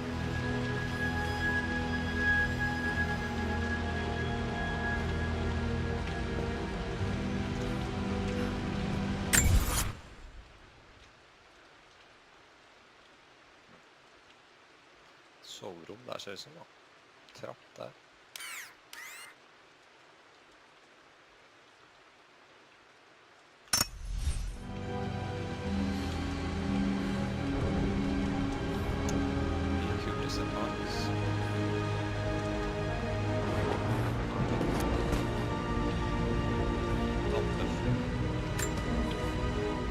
I've created a clever little map for Lara's birthday expedition. I used the invisible ink Amelia picked up for me in Morocco so many years ago. At the time, I remember being so annoyed by that rather aggressive street vendor, but she just smiled in her sunny way and paid him without a second thought. I assumed it was just a tourist scam, but it actually works. Turns out it requires a very specific kind of vellum and a heat source to illuminate the ink after it's dried. It should prove a nice challenge for Lara to puzzle out. Det var en litt mer drøy challenge, spør meg, til et barn. Fett.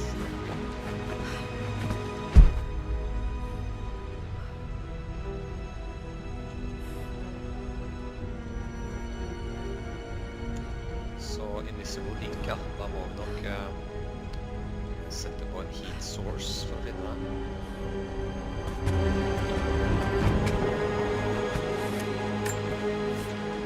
Yes. I always accepted that Richard's rather unorthodox research was just something I had to live with. But this time, the thrill of discovery has taken hold of me. I never imagined I could be drawn in this way. Richard cabled to tell me he's found the monastery. The symbol we deciphered in the scroll was the key to its location. I don't know if I honestly believe that this will lead to the fabled elixir of life, but I can't help but feel that a great secret awaits us there. My brother was threatening to shut down the expedition, but I managed to talk him down for the time being.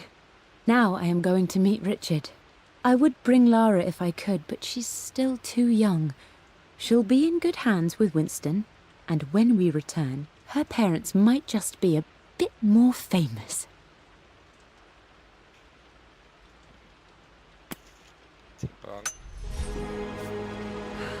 Hvorfor dro du ifra Egypt? Var det fordi du ikke klarte å si fra at du skulle reise rundt I Amerika med kunsten sin? Et års tid? Needs something to light this. Lighter.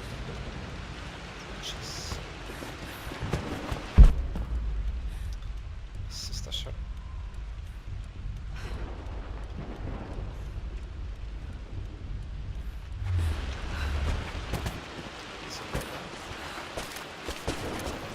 Kul bamse. Grønn dinosaur. Dinosaur møtte vi jo I første Tomb Raider-spillet.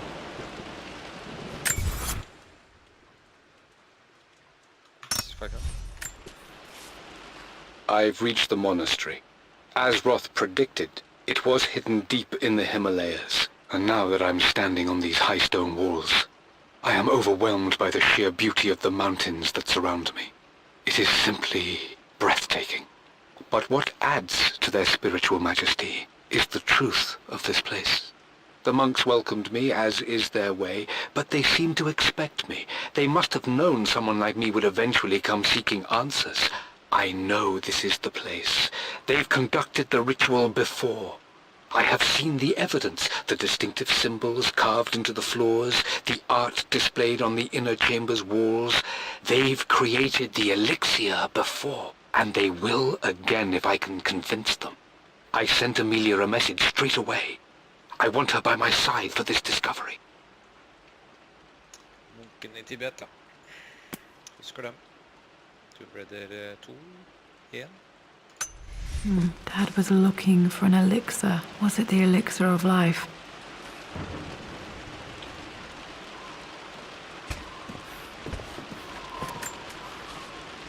For God's sake, memorize the combination, you fool. Lara's expedition treasure, my favorite painting by Amelia, the day of our wedding anniversary.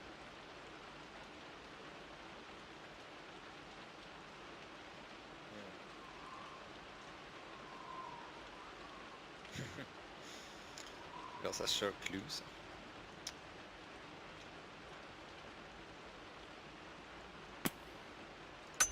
Okay, got to find those objects to figure out the combination to the safe. There's something else here.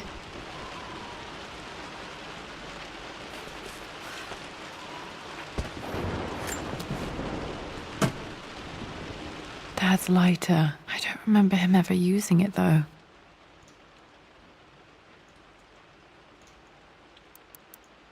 The Croft family crest and initials BC. I wonder if this belonged to my grandfather.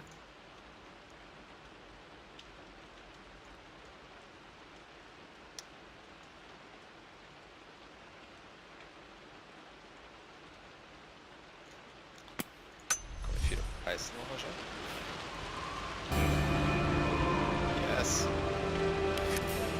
Okay, should be able to light the fireplace now. Yes. Da gjør vi det.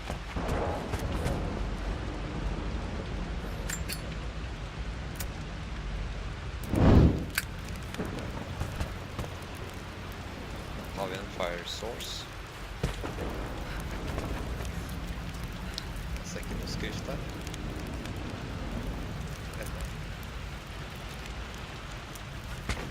Kanskje vi må plukke opp et dokument først.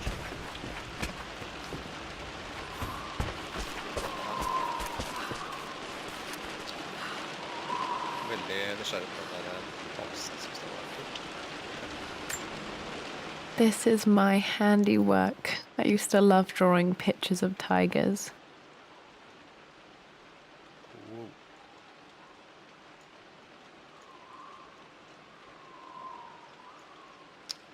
Så jeg gleder meg til Shadow of the Tomb Raider. Altså. Håper de har like mye intellektuelt innhold som dette. Croft Manor var en skikkelig bonusopptur på det spillet her. Litt for mye fokus på action, synes jeg, ellers. Det var utrolig kult.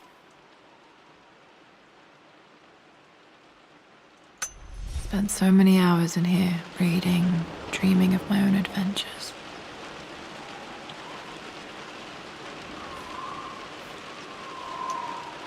Så da var Sir Lancelot på hest.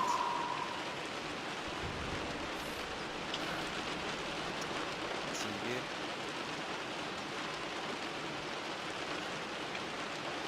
Fireworks.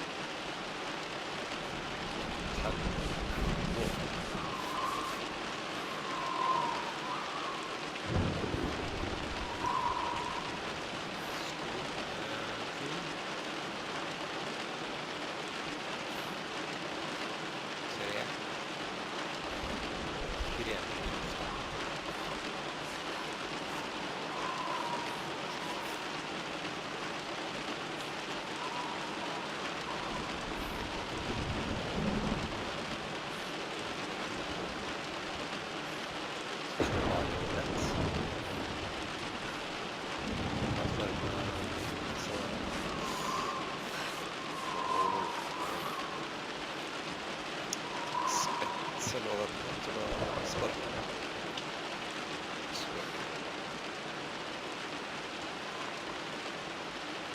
Malbørs.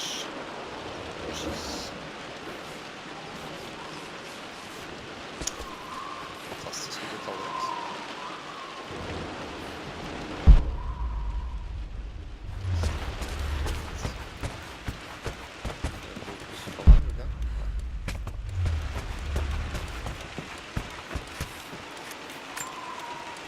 One of Winston's notes. He always hid sweets for me to find.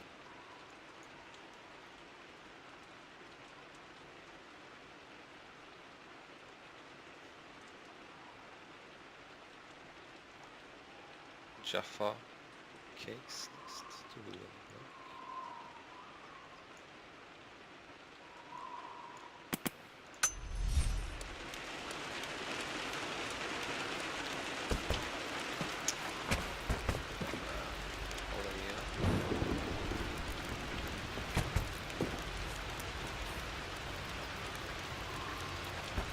Det der ridder-tema som går igjen. Så.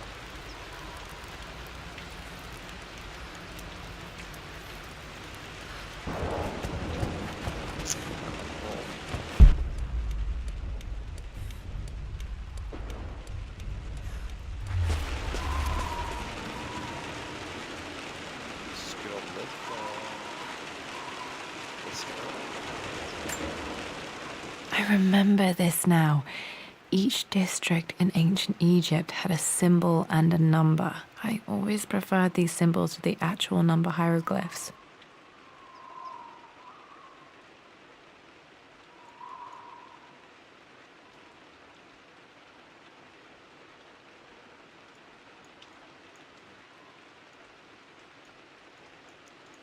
Fugl, rev.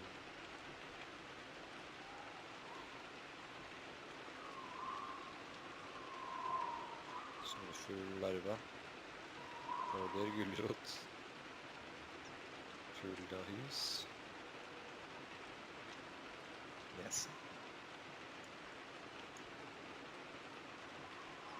Traner.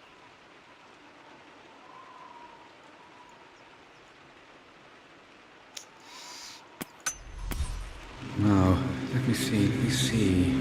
These two myths are referencing the same source material. But where did I see this image? Dad, I think it's this one, in the chapter on Egyptian districts. Why, yes, I think you're right, Lara. I remember the page with the illustration of Ra. My goodness, you've been paying attention, haven't you? This could be an important breakthrough. Does this mean I'm your research assistant? That and more, my darling girl. Takes me back. Those were good times. The best times. This was always one of my favorite books in this library. I used to trace hieroglyphs.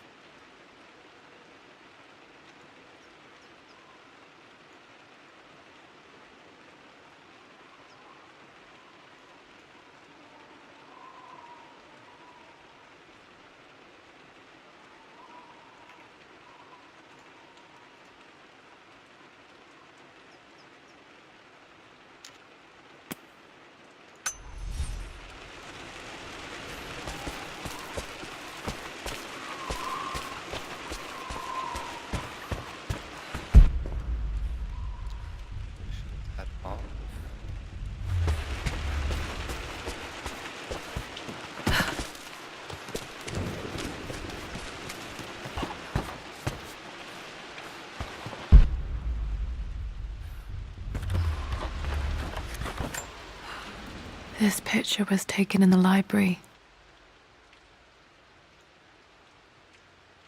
Mor, kanskje?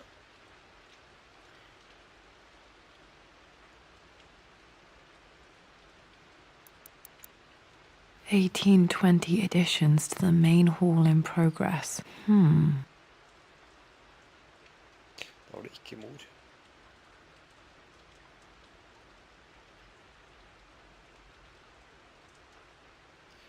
Da var det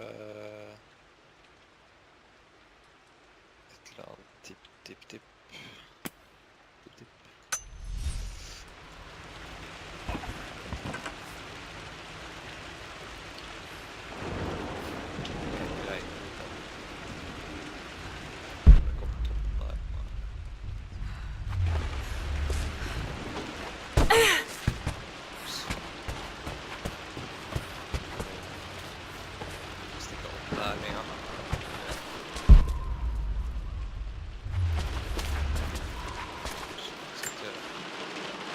Took quite a tumble off of this old thing when I was a girl.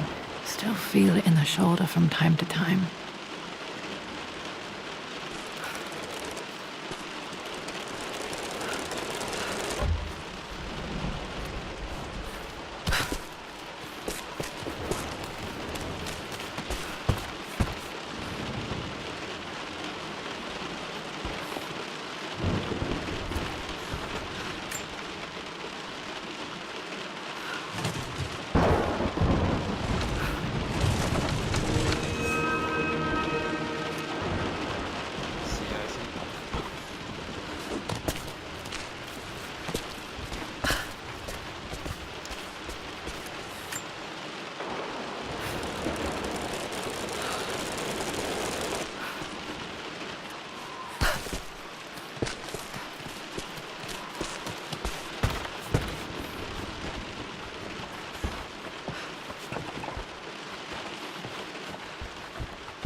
Blank, except for the image of a key. Skal vi ta med den til peisen, tenker jeg.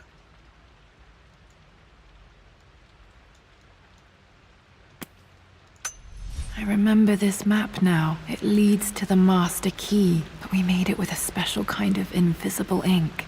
It could only be seen with the heat of a fire.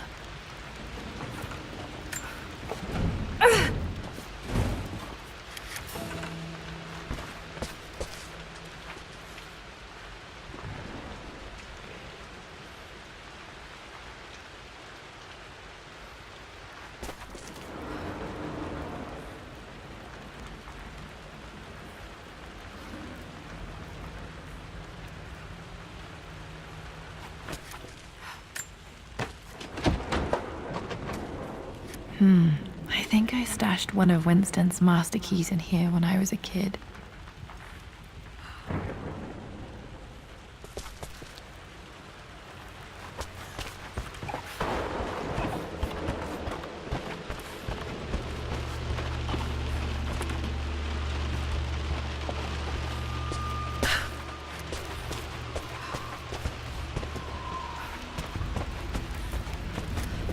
I can see the map.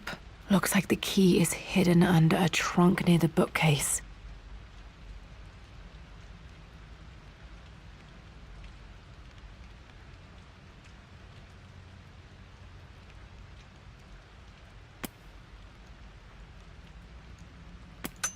X marks the spot, as they say.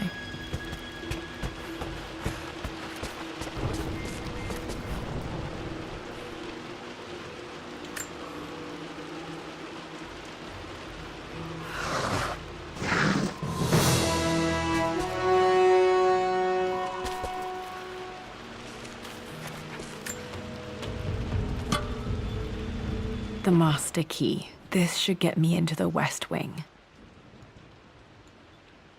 Right.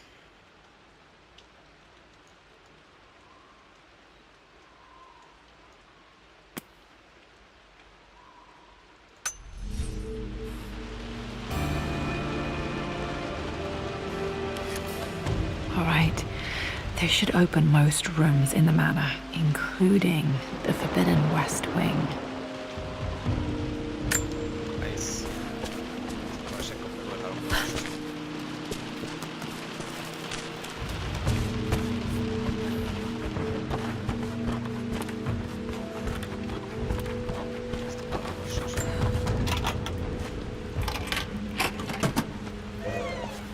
The Pharaoh's crown from my birthday treasure hunt.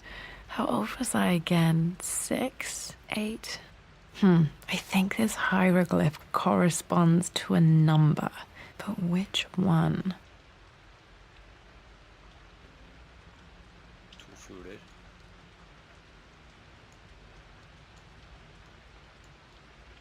Kan vi sjekke.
For God's sake, memorize the combination. You're...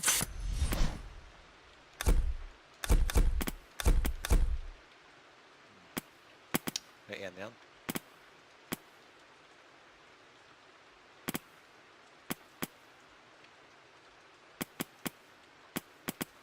Prøv å finne den hieroglyf-greia.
Ikke igjen den, altså. Det var jo et ark.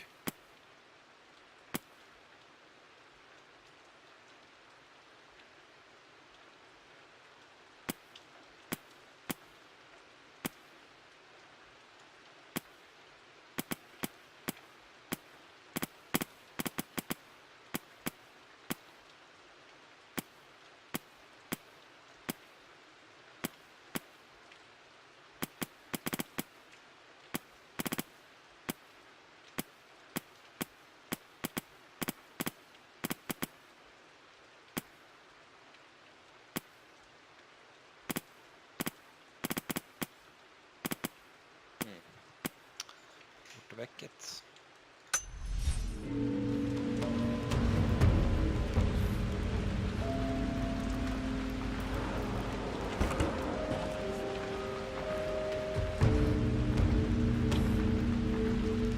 Master bedroom next. Det er nok her.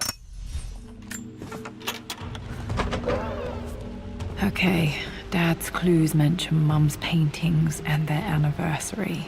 Hopefully I can find some answers in the West Wing.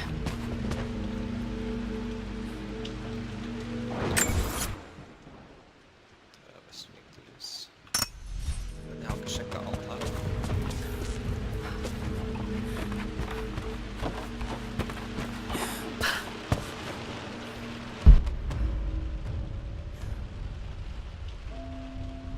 Hva er det?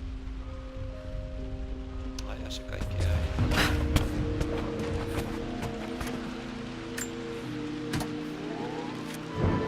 This music is familiar. It's beautiful.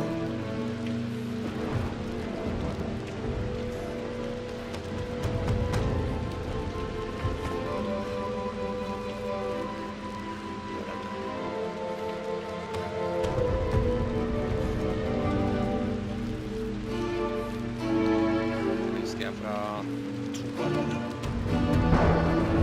i Venezia. Kjørte med biler i Venezia. Biler i Venezia,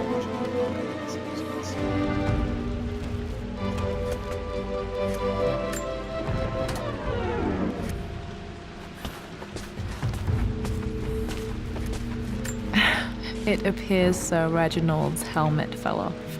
Or didn't I put it back properly?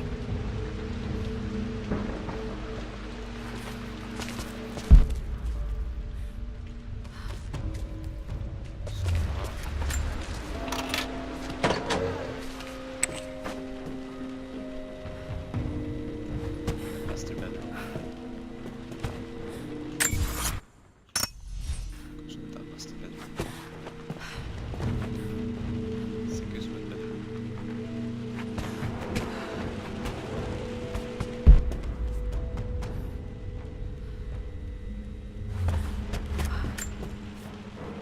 Mistress Lara, I took the liberty of preparing a tray, as dinner did not go according to plans. I've included, in addition to your meal, a few treats. I would appreciate it if you kept this between us, but I felt tonight called for something special. If you will forgive me the indulgence, your rapid exit from the dinner table had me concerned, and I wanted to impart something that I hope sets your mind at ease. I have known your father for quite some time. There is an intensity to his passion that can be frightening, but I recognize that same passion in you. You're more like him than you know. Never doubt that he loves you more than his research, more than his artifacts, more than anything in this world. Storms pass, and tomorrow will be clear and blue again. When you have finished, please leave the tray outside. Be well. Yours, Winston. Så en mental støtte, han der er butleren vår. Lojal arbeider, lojal ansatt. Der er Bjørn. Hvor han er fra.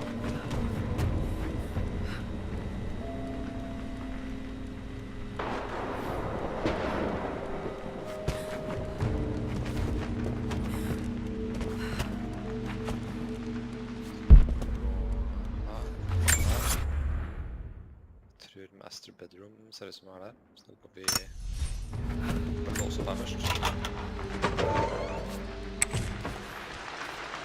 er vi tilbake her igjen. Det første her så kan vi tenne noe her.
tror jeg. Så,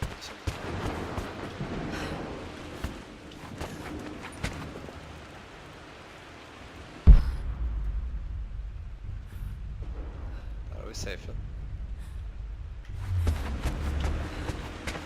Se hva som skjer. Need to search the rest of the manor for the clues to the combination.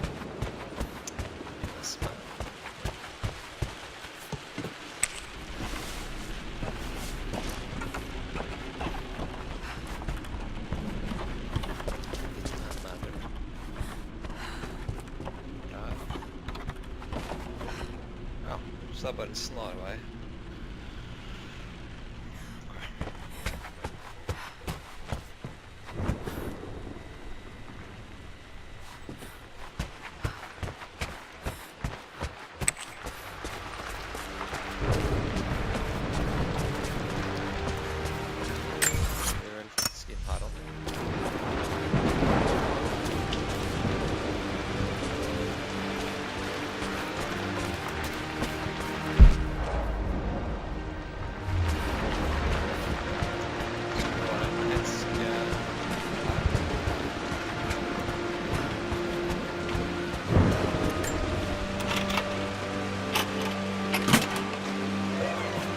The Croft family crest. Det blir veldig Resident Evil her.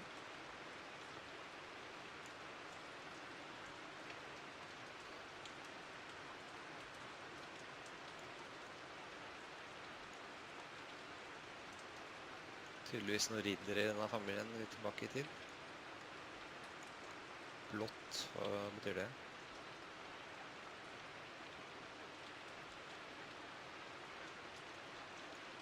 Skottland, kanskje?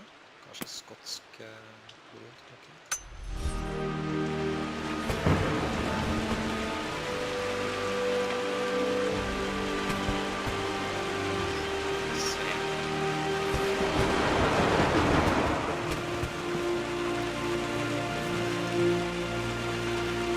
I kjelleren der så var det jo stikker i kjelleren. Det var ikke noe som der også.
This is strangely beautiful. Yeah.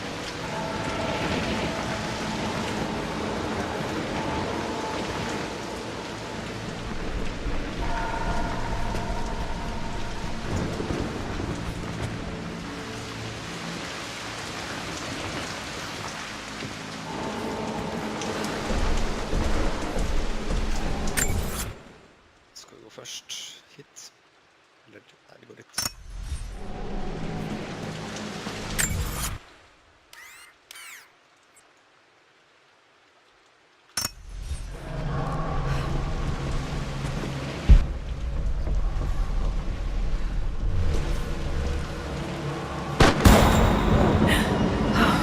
Okay, Lara, keep it together. You're starting to see things. Jeg så bare flashet.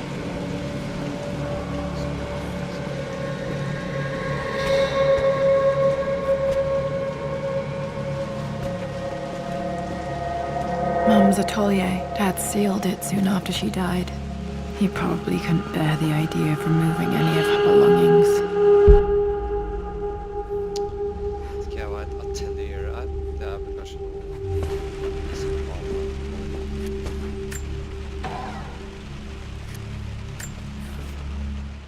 My lord, we all hope your work was well received at the conference and look forward to your return. As is so often the case with these missives, I wanted to call your attention to an incident involving our little angel. It seems that Lara has been the subject of some ridicule amongst the other girls at school. From what I can gather, some of the other young ladies were teasing her for being too much of a tomboy. You know how Lara can get when pushed into a corner. Let's just say they won't be bothering her again. But I do think their words have had an effect. I believe Lara has been missing her mother lately. She's begun to worry that she isn't like the other girls. And having grown up with only a father, it shouldn't come as a surprise that she has trouble relating to them. I wonder if this new friend of yours, Anna, is it? Perhaps she might prove a welcome influence. It might be worth bringing her to the manor to meet Lara. In any case, I'll let you decide the proper time to do that. Please travel home safely. Yours, Winston. Bare pisse kjapt.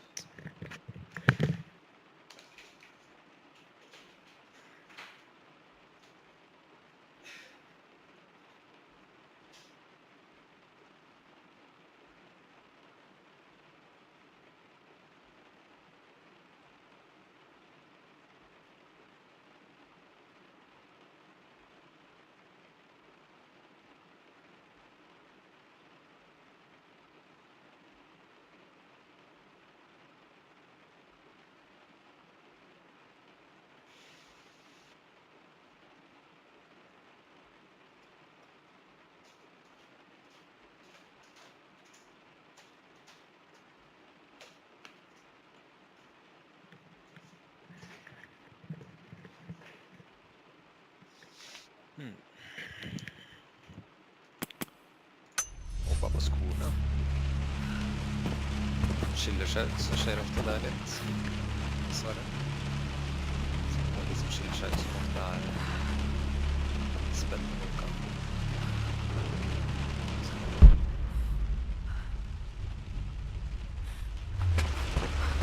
Hva? Er dette master bedroom? Eller er det den som er master bedroom? Untouched for years, exactly as she left it. Okay, så her jobba. Damn.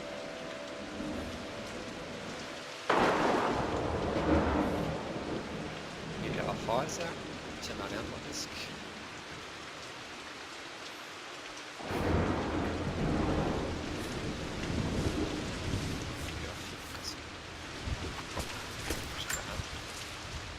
I stood up to my family's criticism, stood in defense of Richard and our love. But as my new life began in Croft Manor, doubt set in. How could love flourish in these cavernous halls and endless passageways? Had I made a terrible mistake? I have never been more delighted to be wrong. Richard welcomed me to the manor, my new home, with a game. It was a clue, written in jumbled words from 5 different languages, but it pointed the way forward. The next clue was a seemingly blank piece of parchment in the kitchen, where the heat of a candle revealed a message written in lemon juice. I followed each step, grinning like a child as I solved his riddles and chased the trail to its end. A white cloth stretched out on the lawn where a picnic was laid out. We laughed and ate, and my doubt vanished with the last of the morning mist. Love can and will endure.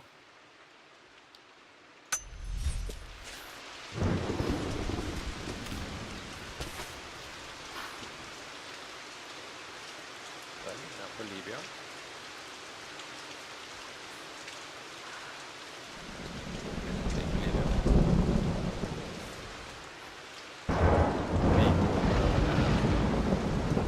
Passage, steinpassage.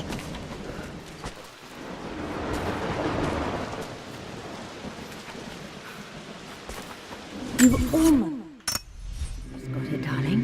Here, let me show you. Like this, see? Well done, Lara. Well done.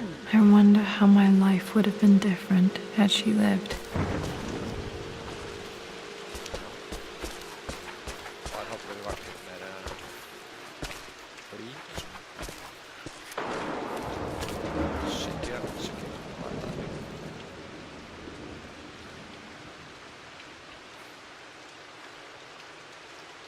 Moderne bygning, ser det sånn.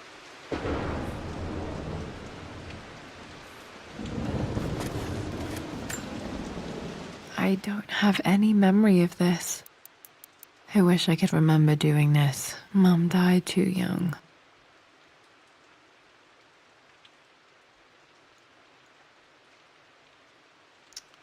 Men har vi fått vite hva hun døde av? Det tror jeg ikke vi har fått vite. Har vi meg?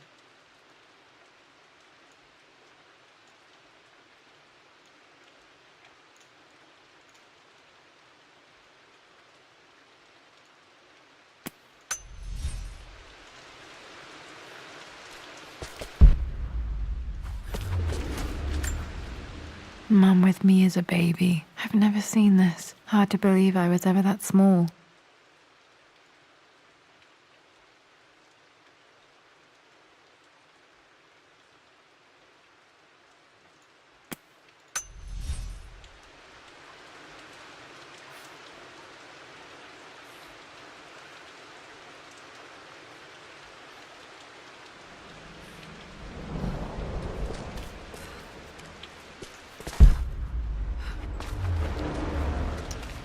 Mum's paintings. Which one was Dad's favorite?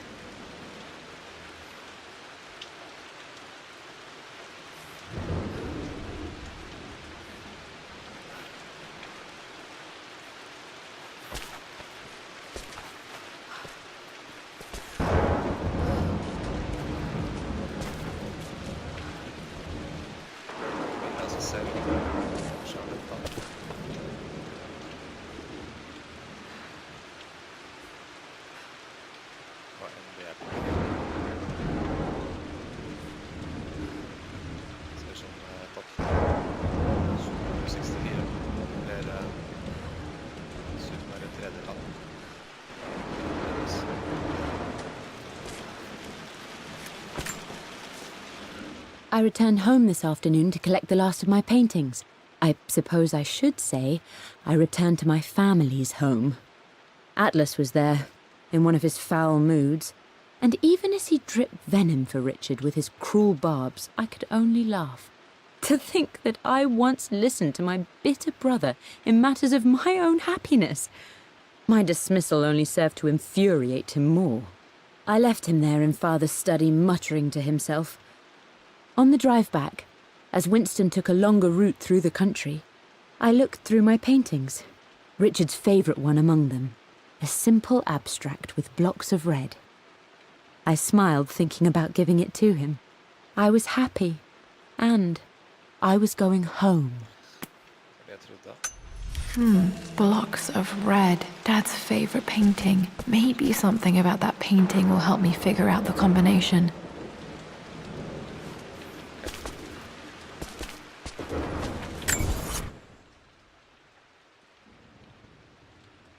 Der bare den, ja.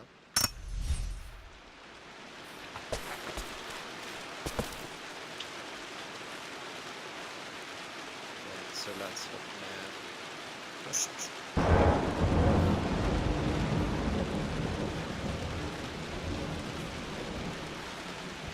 Så vi har en hage utenfor.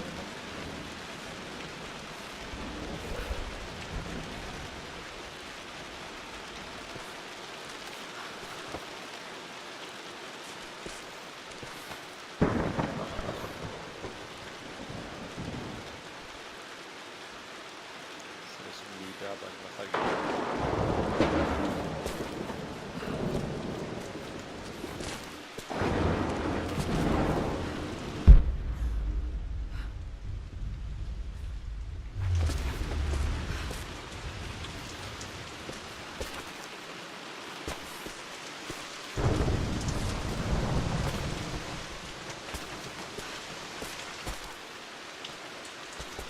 Skal vi piano?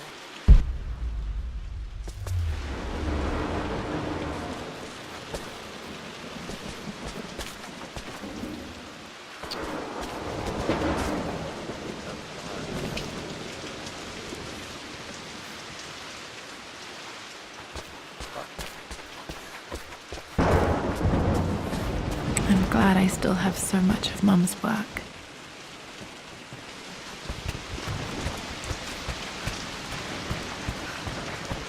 Ja.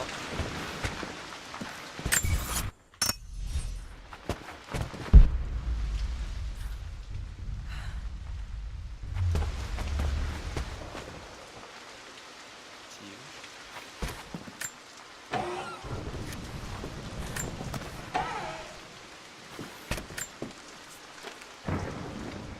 With Amelia gone, the manor is a different place. A dimness pervades, a quiet I can't stand.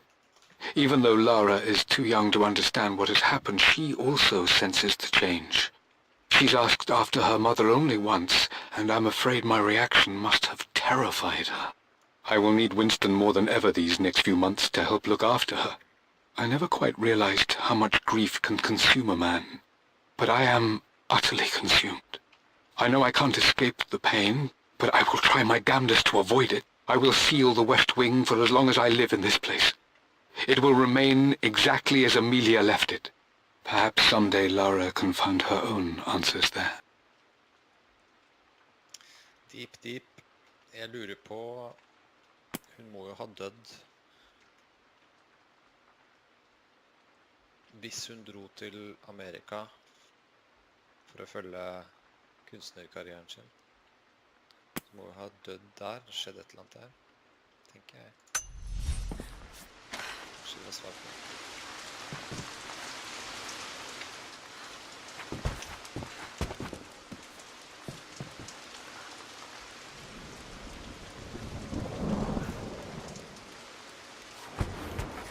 Mr. Bendy.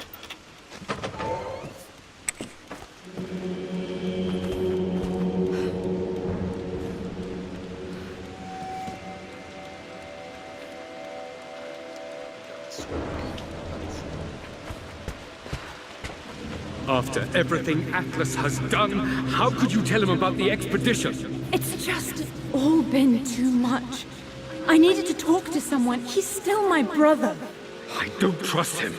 You don't have to, Richard, but please, trust me. I'm sorry, my dear, but I know him. He'll take it to the papers. The investors will pull out. Then go. Without me. Tonight. I will take care of Atlas. And then meet you in Tibet next week. I was so young, but I still remember that terrible argument. It wasn't always an easy road for my parents.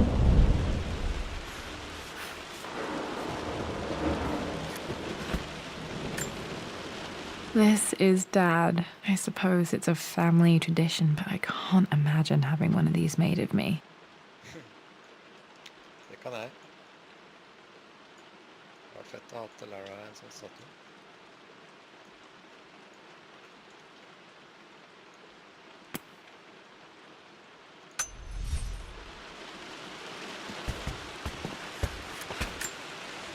I think this was Dad's pocket watch.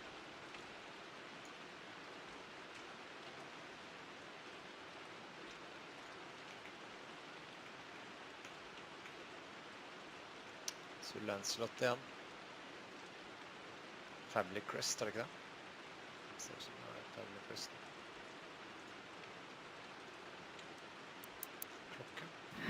Looks like it stopped precisely at midnight. Spooky, spooky. Spooky, spooky.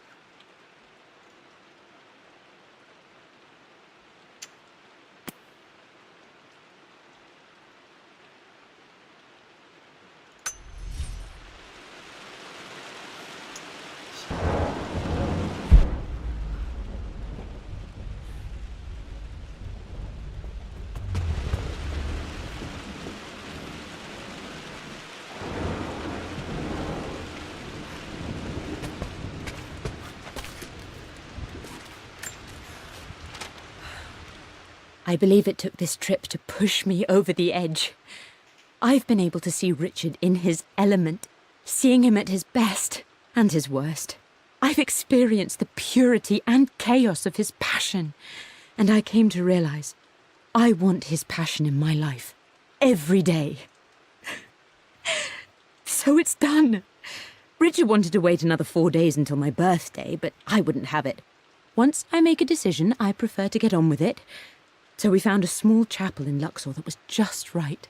And with Roth and the others at our side, we married as the sun set over this remarkable land. Mother will never forgive me. Atlas will forever resent me. But I don't care anymore. I'm free of de Mornay obligations, free to pursue my own passions and live my life surrounded by those who will encourage and challenge me. I'm excited for the future, whatever it may bring. Tomorrow, Richard and I return home to London as the Crofts, forging our path together. Så denne manoren her er i London, tydeligvis. Luxor. Hvor vi gifta oss, det vet jeg ikke hvor det er.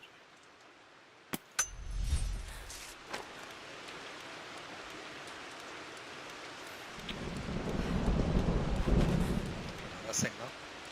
Det er jeg laget her til. Mum's wedding ring. I always wondered what happened to it. Damn. Kraftig sak. The inscription is faded. Eternally yours. Fin ring, da.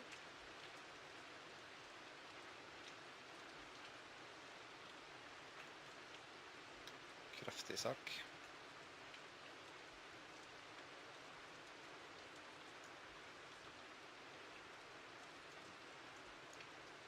Sånn egyptisk inspirert, eller? Kan ikke se.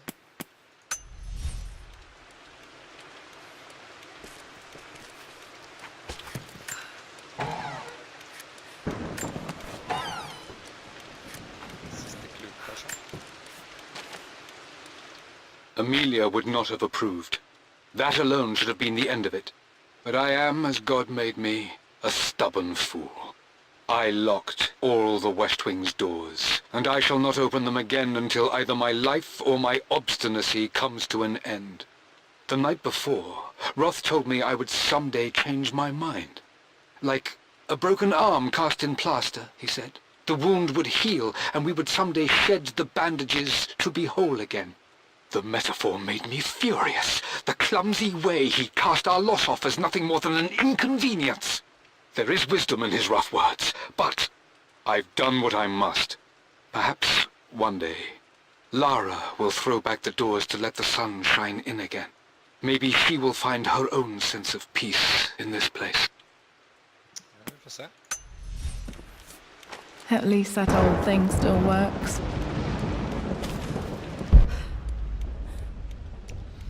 Vi bare den igjen. Kanskje vi skal gå til den basen først.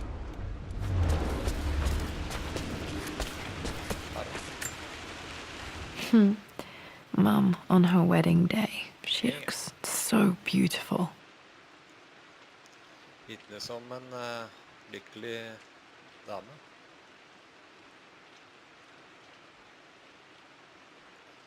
I Windsor. Hvor enn det er.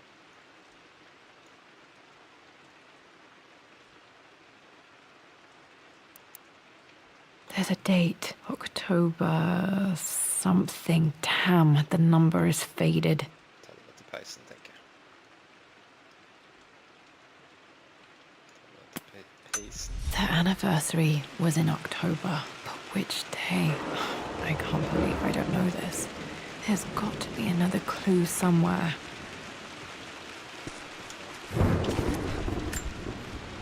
I remember this.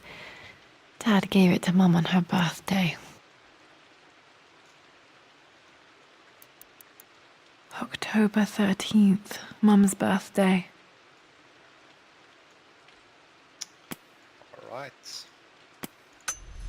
Pretty sure my parents were married in October. I think it was close to her birthday.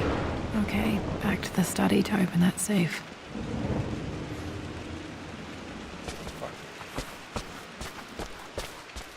Sjekker jeg hva som er slangenavn. Jeg har sett et annet sted her inne.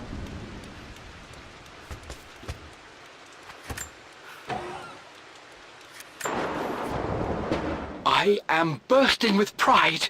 Amelia is with child. It is amazing how everything in life can change with such a simple event.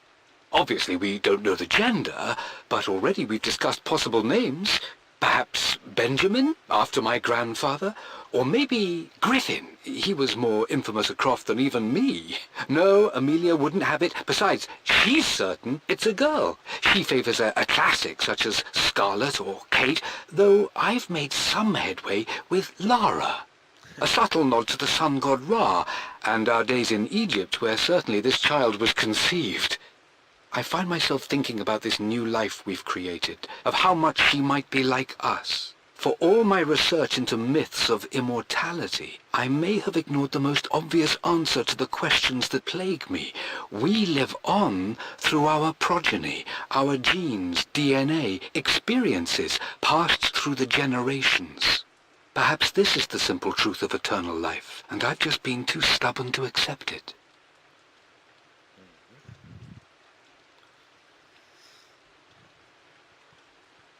Så vi kunne hett Scarlet Kate. Det ble Lara. Benjamin. Griffin. Dad may have discovered the secret to immortality without even knowing it. Ja. Igjen med litt poeng.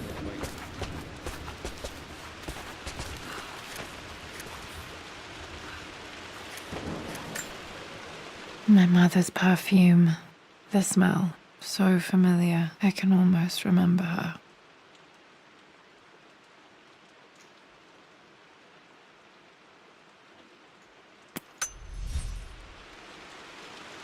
Så vi har fått med oss alt her. Stikker vi til selv. Safe we go.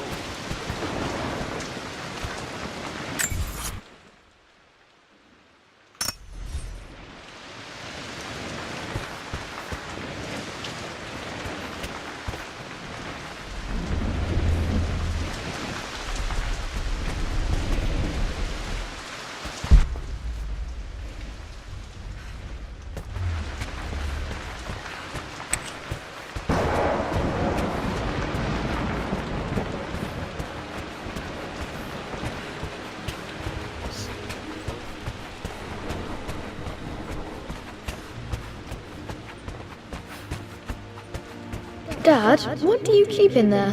Nothing too important, Lara. Estate business and such. If it's not important, then why bother putting it in a safe? I should know better than to try and pull one over on you. There is something important in here. And it's for you, should you need it someday. Well, let's hope you came through for me, Dad.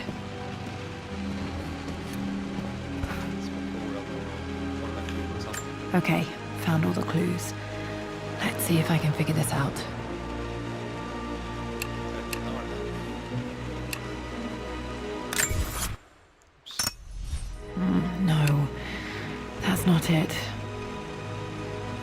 No, that didn't work. The answer has to be in the clues.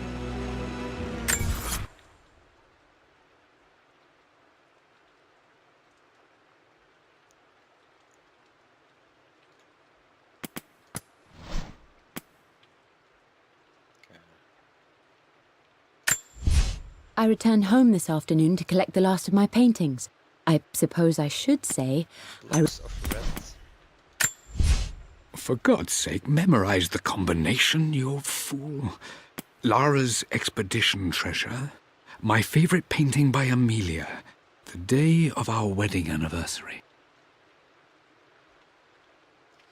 Lara's expedition treasure.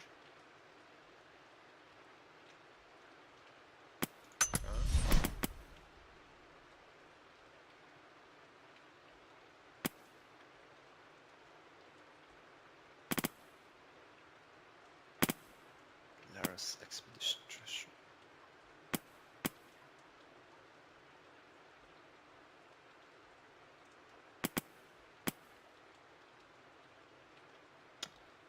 Hvor ble det av den da? Skal vi se. Den kanskje? Ja.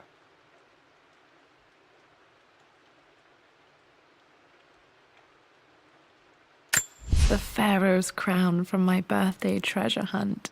How old was I again? 6? 8? Du har 2 fugler, og da må jeg finne den der platen med alle disse hieroglyfene. Husker jeg ikke. Der var den, ja. Så lett var den å finne. I remember this now. Each district in ancient Egypt had a symbol and a number. I always preferred these symbols to the actual number hieroglyphs. Ok, jeg noterer.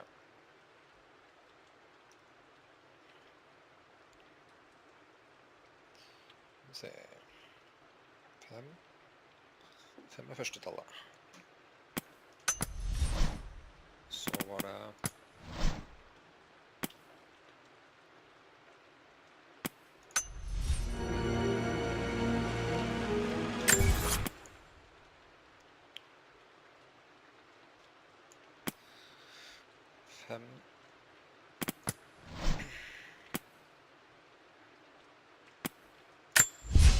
For God's sake, memorize the combination, you fool. Lara's expedition treasure. My favorite...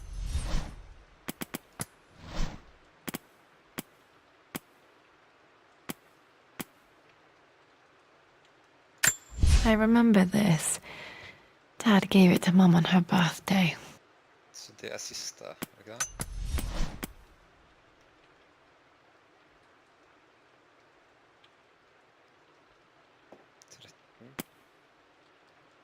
Så da er det...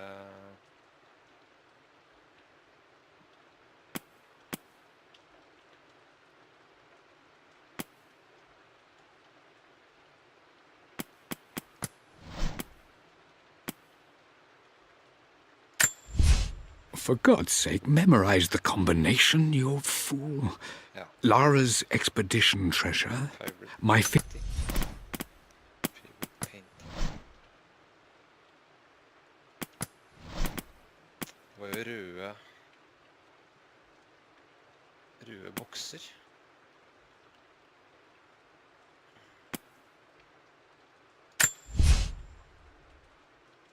Ok, 1, 2, 3, 4. 5, 4, 13. Kan det være det? Prøv.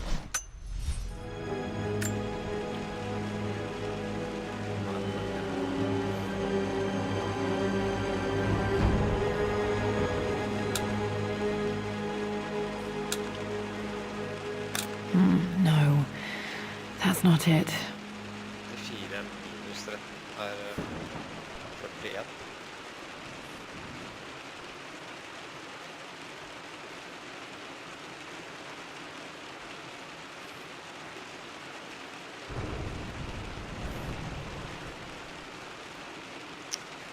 No, that didn't work.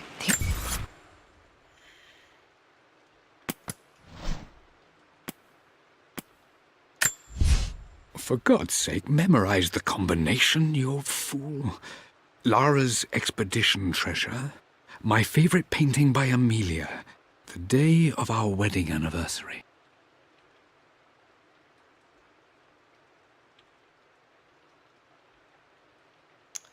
Hva med rett og slett 513 da, og hoppe over paintinga? It has to be in the clues. No, that's not it.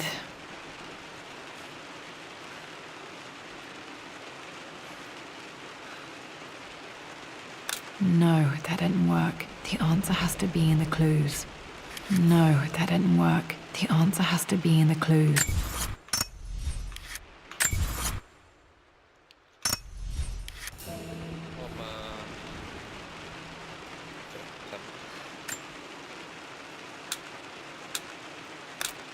No, that's not it.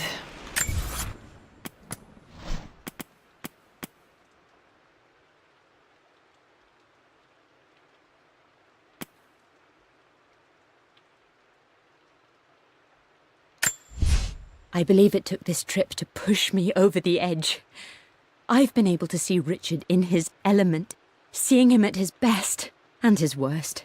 I've experienced the purity and chaos of his passion, and I came to realize I want his passion in my life every day. So it's done. Richard wanted to wait another 4 days until my birthday, but I wouldn't have it. Once I make a decision, I prefer to get on with it. So we found a small chapel in Luxor that was just right. And with Roth and the others at our side, we married as the sun set over this remarkable land. Mother will never forgive me. Atlas will... 4 dager før bursdagen. Så det blir 12, 11, 10, 9. 9. Så 5, 4, 9. Det kan gå. No, that didn't work. The answer has to be in the clues. That worked. Yes!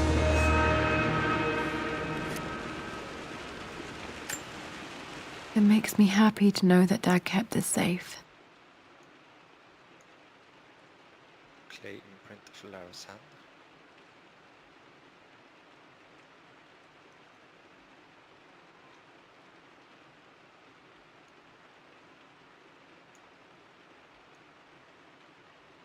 Damn! Var det den store mysteriet? Nei. No, that's not what I'm looking for. Right. I am numb. It is taking all my willpower to hold back the overwhelming grief. Amelia's plane crashed in the mountains. She died alone in the snow, waiting for me to find her. Oh God, not her, not now. I cannot accept it. Life without her is too painful to imagine. I know what must be done, and I am resolved. I'm going to bring her back. Perhaps this is why I am here. Perhaps this is fate, a test of my faith in the truth I've sought for so long. Roth will fight me on this, but I can't face Lara. I can't look into her eyes unless I try. I must try to bring Amelia back. The monks are preparing the elixir now, and then we will see if all my years of hunting this truth was for naught. Så han prøvde å finne gåten til livet for å få kona si tilbake. Det sånn det tok av. Vi tok opp kluet, eller stien, fra faren vår. Fortsatte, og sånn ble vi Tomb Raider. Dad, what did you do? Så alt startet med vår mors død.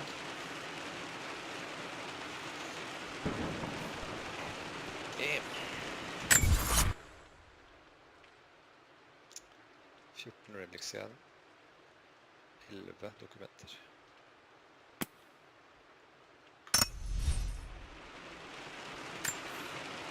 dead sequel to his first book on immortality. He never got a chance to publish it.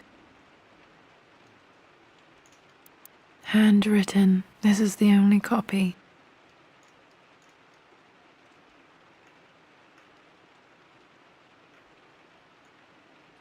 Second edition.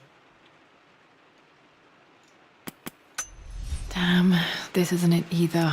I was certain there had to be a will in here. Wait, what's that? A blank page.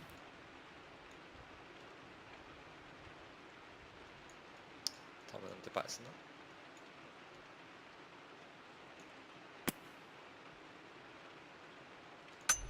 Dad must have left this for me. It has to be important. Oh yeah. Enda ikke finne en crowbar.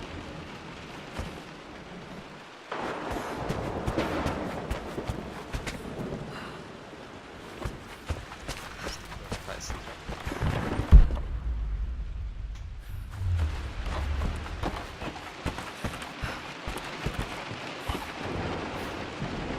Nei, jeg kan ikke ta den.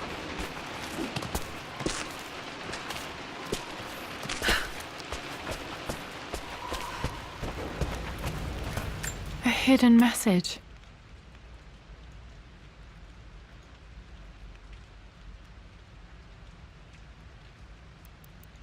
What are these strange marks? They have to be some kind of clue.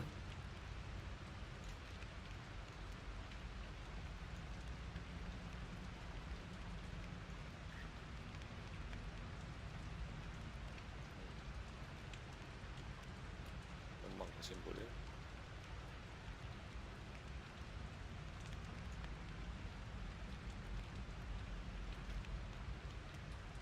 Bord med 4 stoler. Et skap.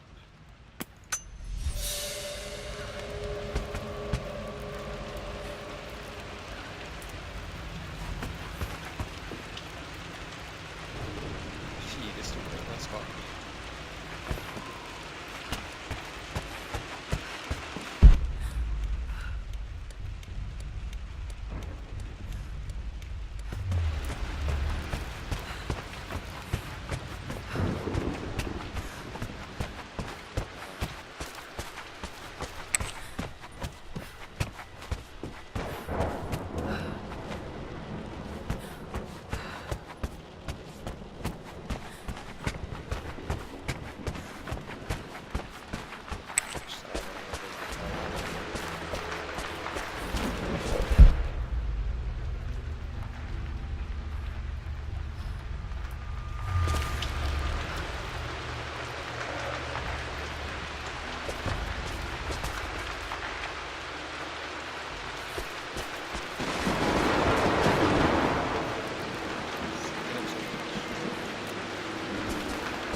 hidden message.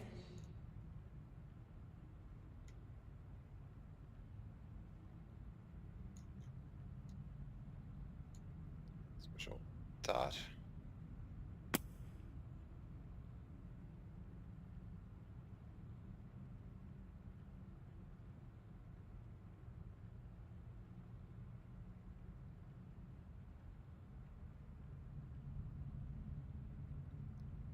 Til høyre for en liten boks.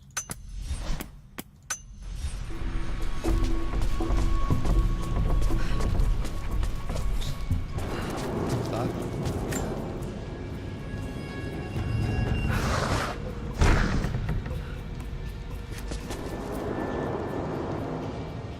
Hva gjorde det?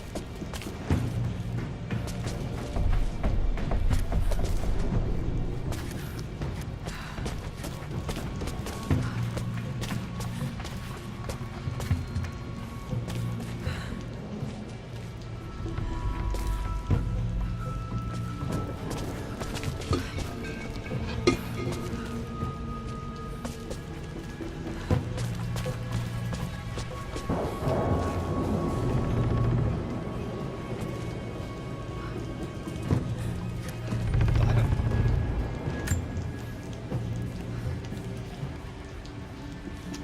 Ok.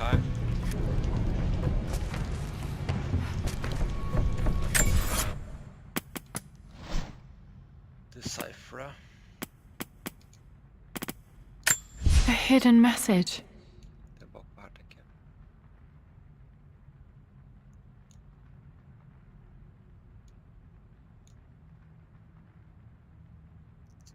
Det er en delt opp.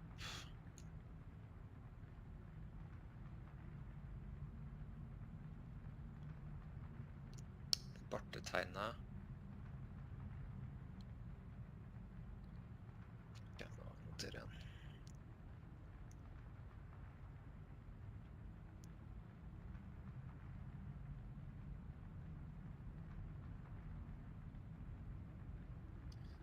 Skal vi se.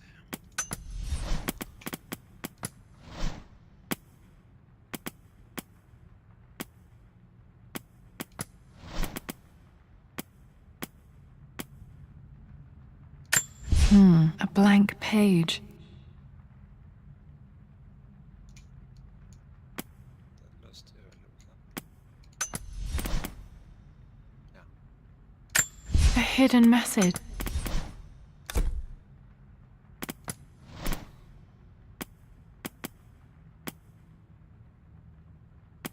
Hvor er det hieroglyfgreiene?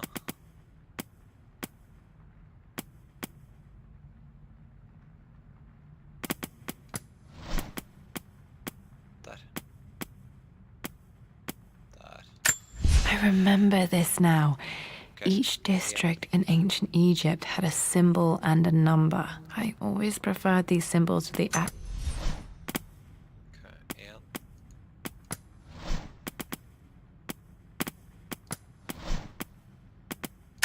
A hidden message. Der. Den på bunnen. Nesten som fuglebein. I remember this now. Each district in ancient Egypt had a symbol and a number. I always preferred these symbols to the actual number hieroglyphs. Tror den 4. Så siste. I remember this. A hidden message. Og en fugl med 2 bein og 2 bein.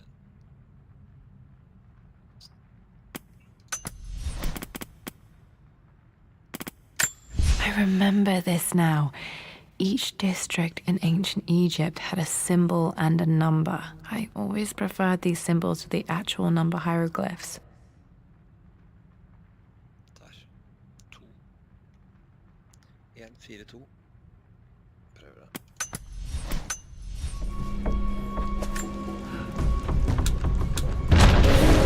That worked.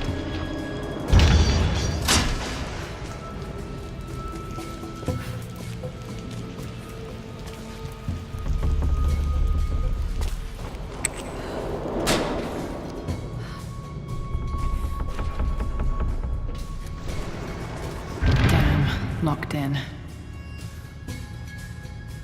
Oops.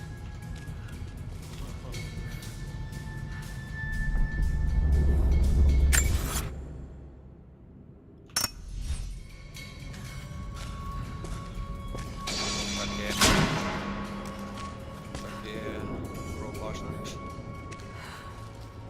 Jeg begynner med porten, faktisk. Did Dad build all of this just to keep his research safe?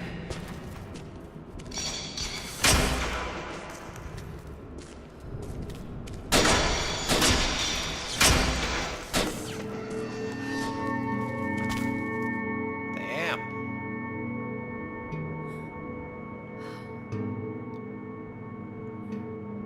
Awesome.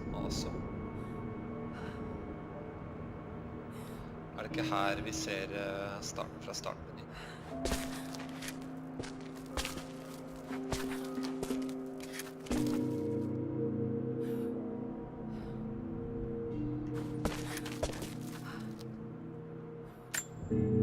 Dad's collected knowledge. There must be so many secrets hidden in here.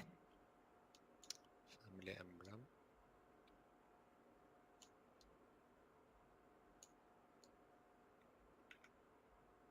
Damn.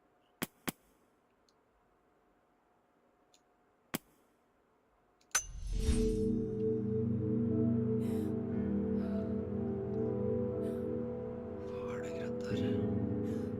Forskjellige steiner. Så det sånn. Matematiske beregninger.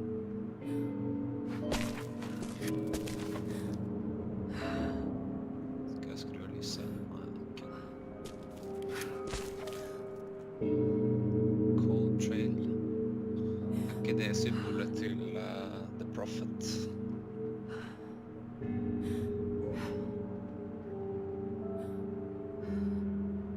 Needs proof.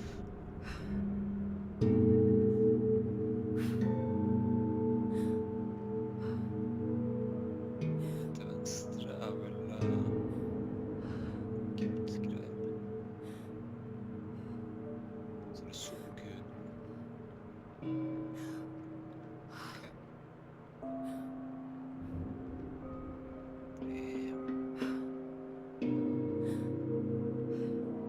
Klokka er stoppet på 1:05 på natta. There's an inscription. This is the Croft universe. Our knowledge is to the east, our respite to the west. Our future is to the south, our past is to the north.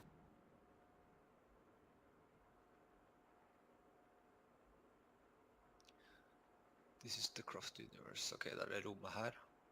Our knowledge is to the east. Til høyre. Der har vi tittet litt. Det var den der boka vi fant. Our respite to the west.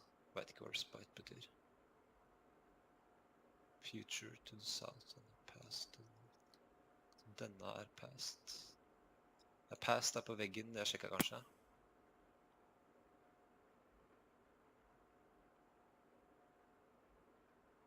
Og fremtiden er bak oss, altså. Da sjekker vi respite da, først.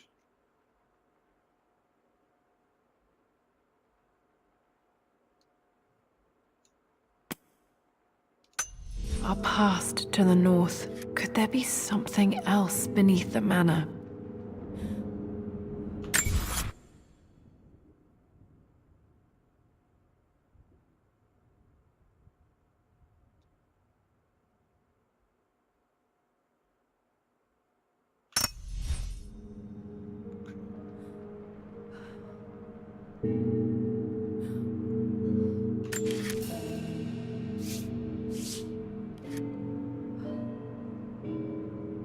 Fortsatt er crowbar.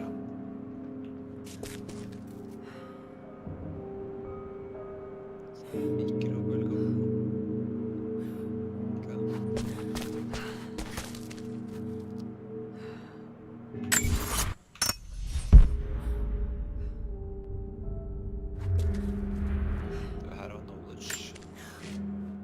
Richard, I tried to see you in person last week, but your manservant hustled me away like some common tout peddling silverware.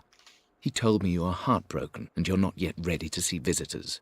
He told me you blame yourself for your loss. Well, to that, I say you had damn well better. I hope it hurts. I hope every moment of your life from this day forward is a ringing echo of loss. I hope you live just long enough to feel that pain grow when you hoped it would diminish, because you earned it.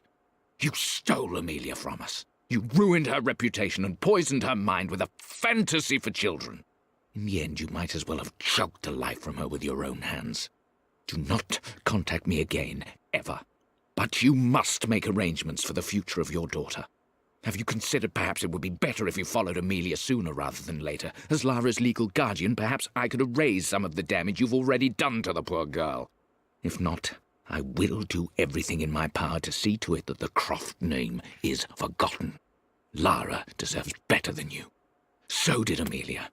And so do we all. Atlas. Our grumpy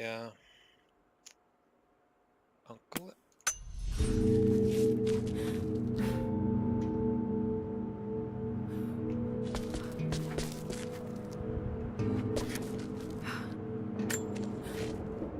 It's over. I have done all that I could, and my Amelia is still cold and dead. Roth first scowled at my designs. Then he pleaded with me not to go through with the ritual.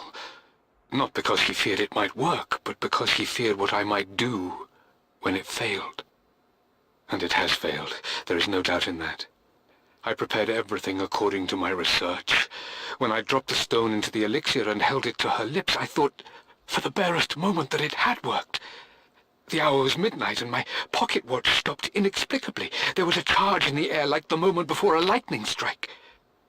For a heartbeat, I imagined that my life was being drawn from me, as one empties a glass in order to be poured back into Amelia. I would have welcomed death if the last thing I saw were her eyes, clear and alive again. But the moment passed. Amelia is still dead, and I was no Orpheus. We will return to the manor and lay her to rest.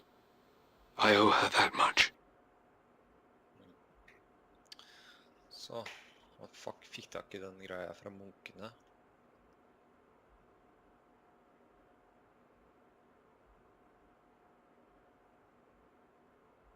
Utført et rituale.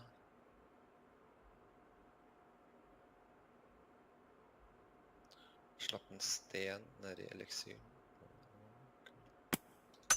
You brought her home. She's here, somewhere. Skal vi finne mor da? Ikke sikkert hun så fresh nå også.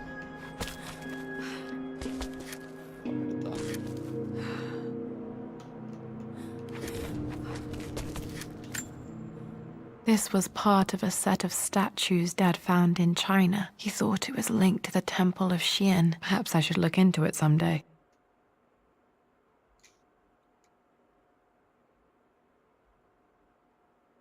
Fet drage.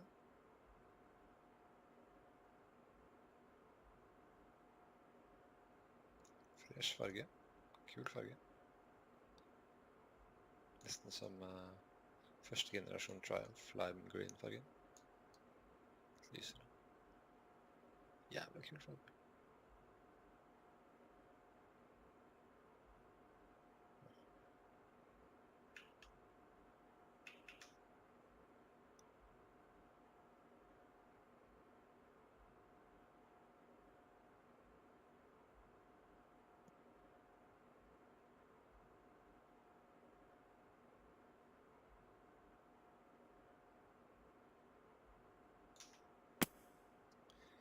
Hypnotisk farge med det.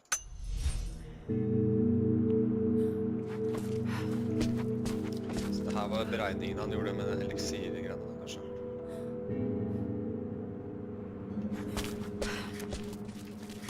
Helt robot.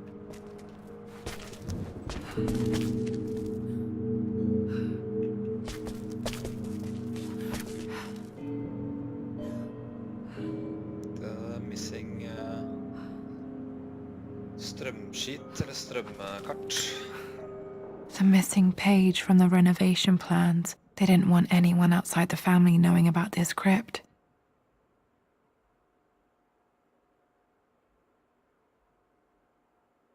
Crypt. Okay. Kaller det crypt her vi er. Kanskje det er noe under oss da, som de sier.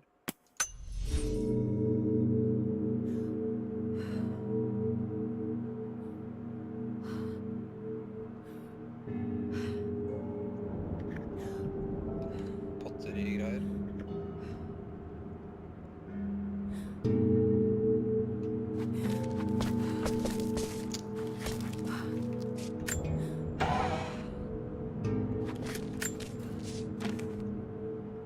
The renovations are proceeding in secret. The work crew Roth hired for the job have been paid handsomely to keep the details of the job out of the records, so I'm fairly confident no word will get out about what I'm doing.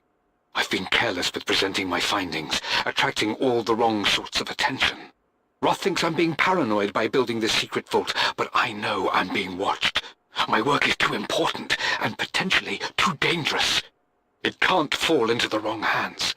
I need a secure place to keep it all safe. Viste seg at han hadde rett da. Han ble jo myrdet av... mest sannsynligvis myrdet av Illuminati. Eller hva de heter for noe igjen. Ikke Illuminati, men noe annet. Husker jeg ikke i farta.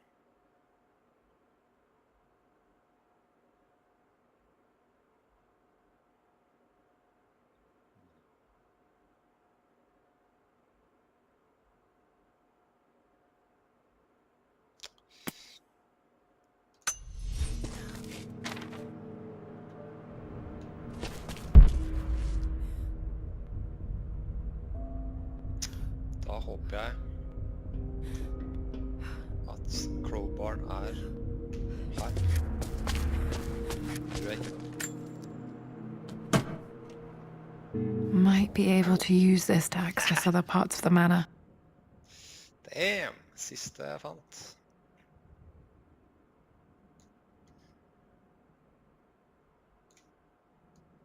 Til og med han duden i Half-Life hadde vært...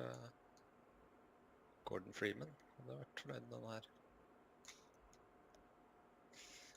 Hvorfor er det et tøystykke? Ok, det er sikkert bare for å kunne holde med det. Da er det jo en del steder jeg kan bruke denne, husker jeg.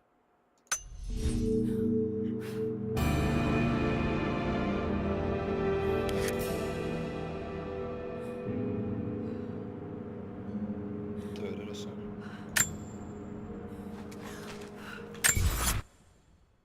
Ikke så mye igjen nå. En del dokumenter. Så da er spørsmålet... Ja, jeg må jo ut derfra, og det er denne veien.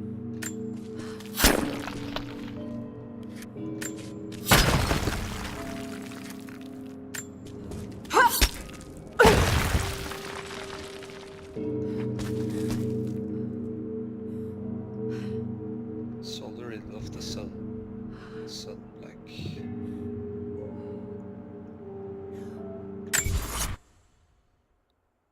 Sun-shaped plaque. Det er altså den.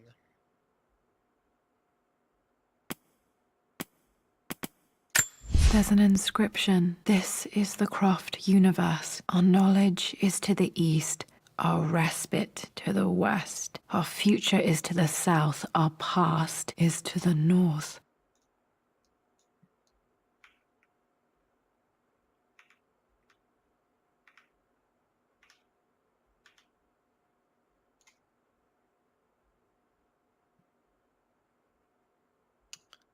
Ok, men fra hvem utgangspunkt? Fra hvor? Nå er vi tilbake her. Damn! Så det rommet var innom der.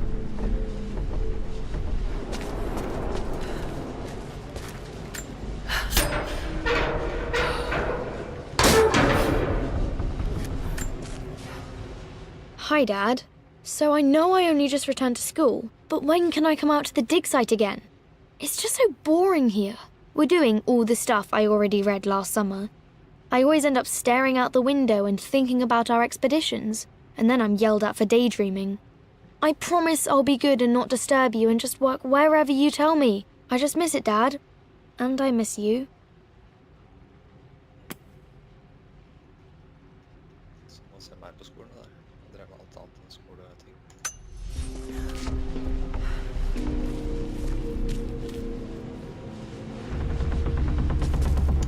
Nå skal jeg på det et skap til.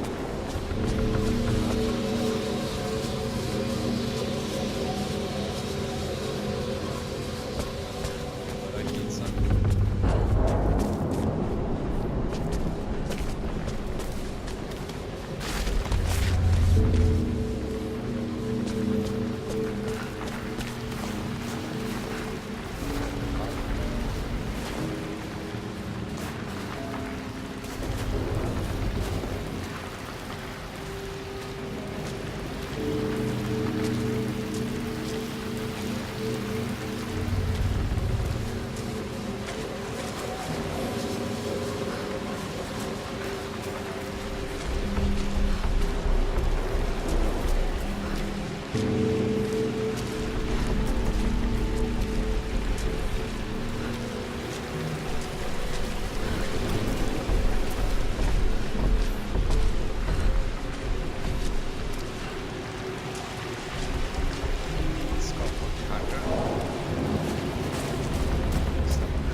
Jeg bruker samme grafikkteknologi som de gjorde i Resident Evil 7.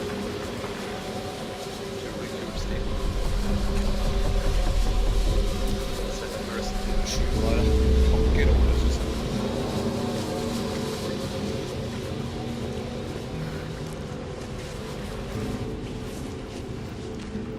Her, vet du. Her var det noe skap. Her var det noe dyrt.